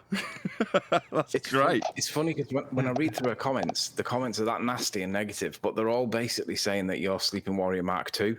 And I'm like, I've never spoke to her. So it's not that she's. Yes, she has had conversations with me in text, and we've passed conversations, like brief conversations, very to the point conversations, like how do you deal? Like pendulums came up, and in fact, the flat Earth was basically calculating the angle that was created with the pendulum that was making marks on the floor, and he basically got to the point where he said, "Well, we can now use this and then get his latitude based on it," and it was close enough to be able to say. And she basically said. I think she either said that in response to that, she either said, "You're going to need half of that," or she said, there's going to be some other rebuttal, and whatever the rebuttal was, and I can't remember at the top of my head, but it's brilliant because she just sat there smirking at him, and he was trying to keep his. Oh, it's brilliant. Wait, people are still using pendulums? Really? Yeah. Yeah. Oh my God. We'll cover that tomorrow, Neil. We didn't get to axial rotation today, but I'm going to round out on that note. So with that, I'm going to say a huge, massive, enormous thank you to both Discord and G+ panels for making today's after show possible. Of course, a massive thank you to all of you in either Nathan Oakley 1980 or Nathan Oakley Premiering streams. Hopefully smashing the super chat, liking, commenting, sharing, subscribing, hitting the PayPal link, and all that good stuff. Also, below this video, you can get £50 for swapping your UK electricity supplier to Octopus Energy, and this is a particular note if you drive an electric vehicle. I've been Nathan Oakley, and I will see you all in the next video.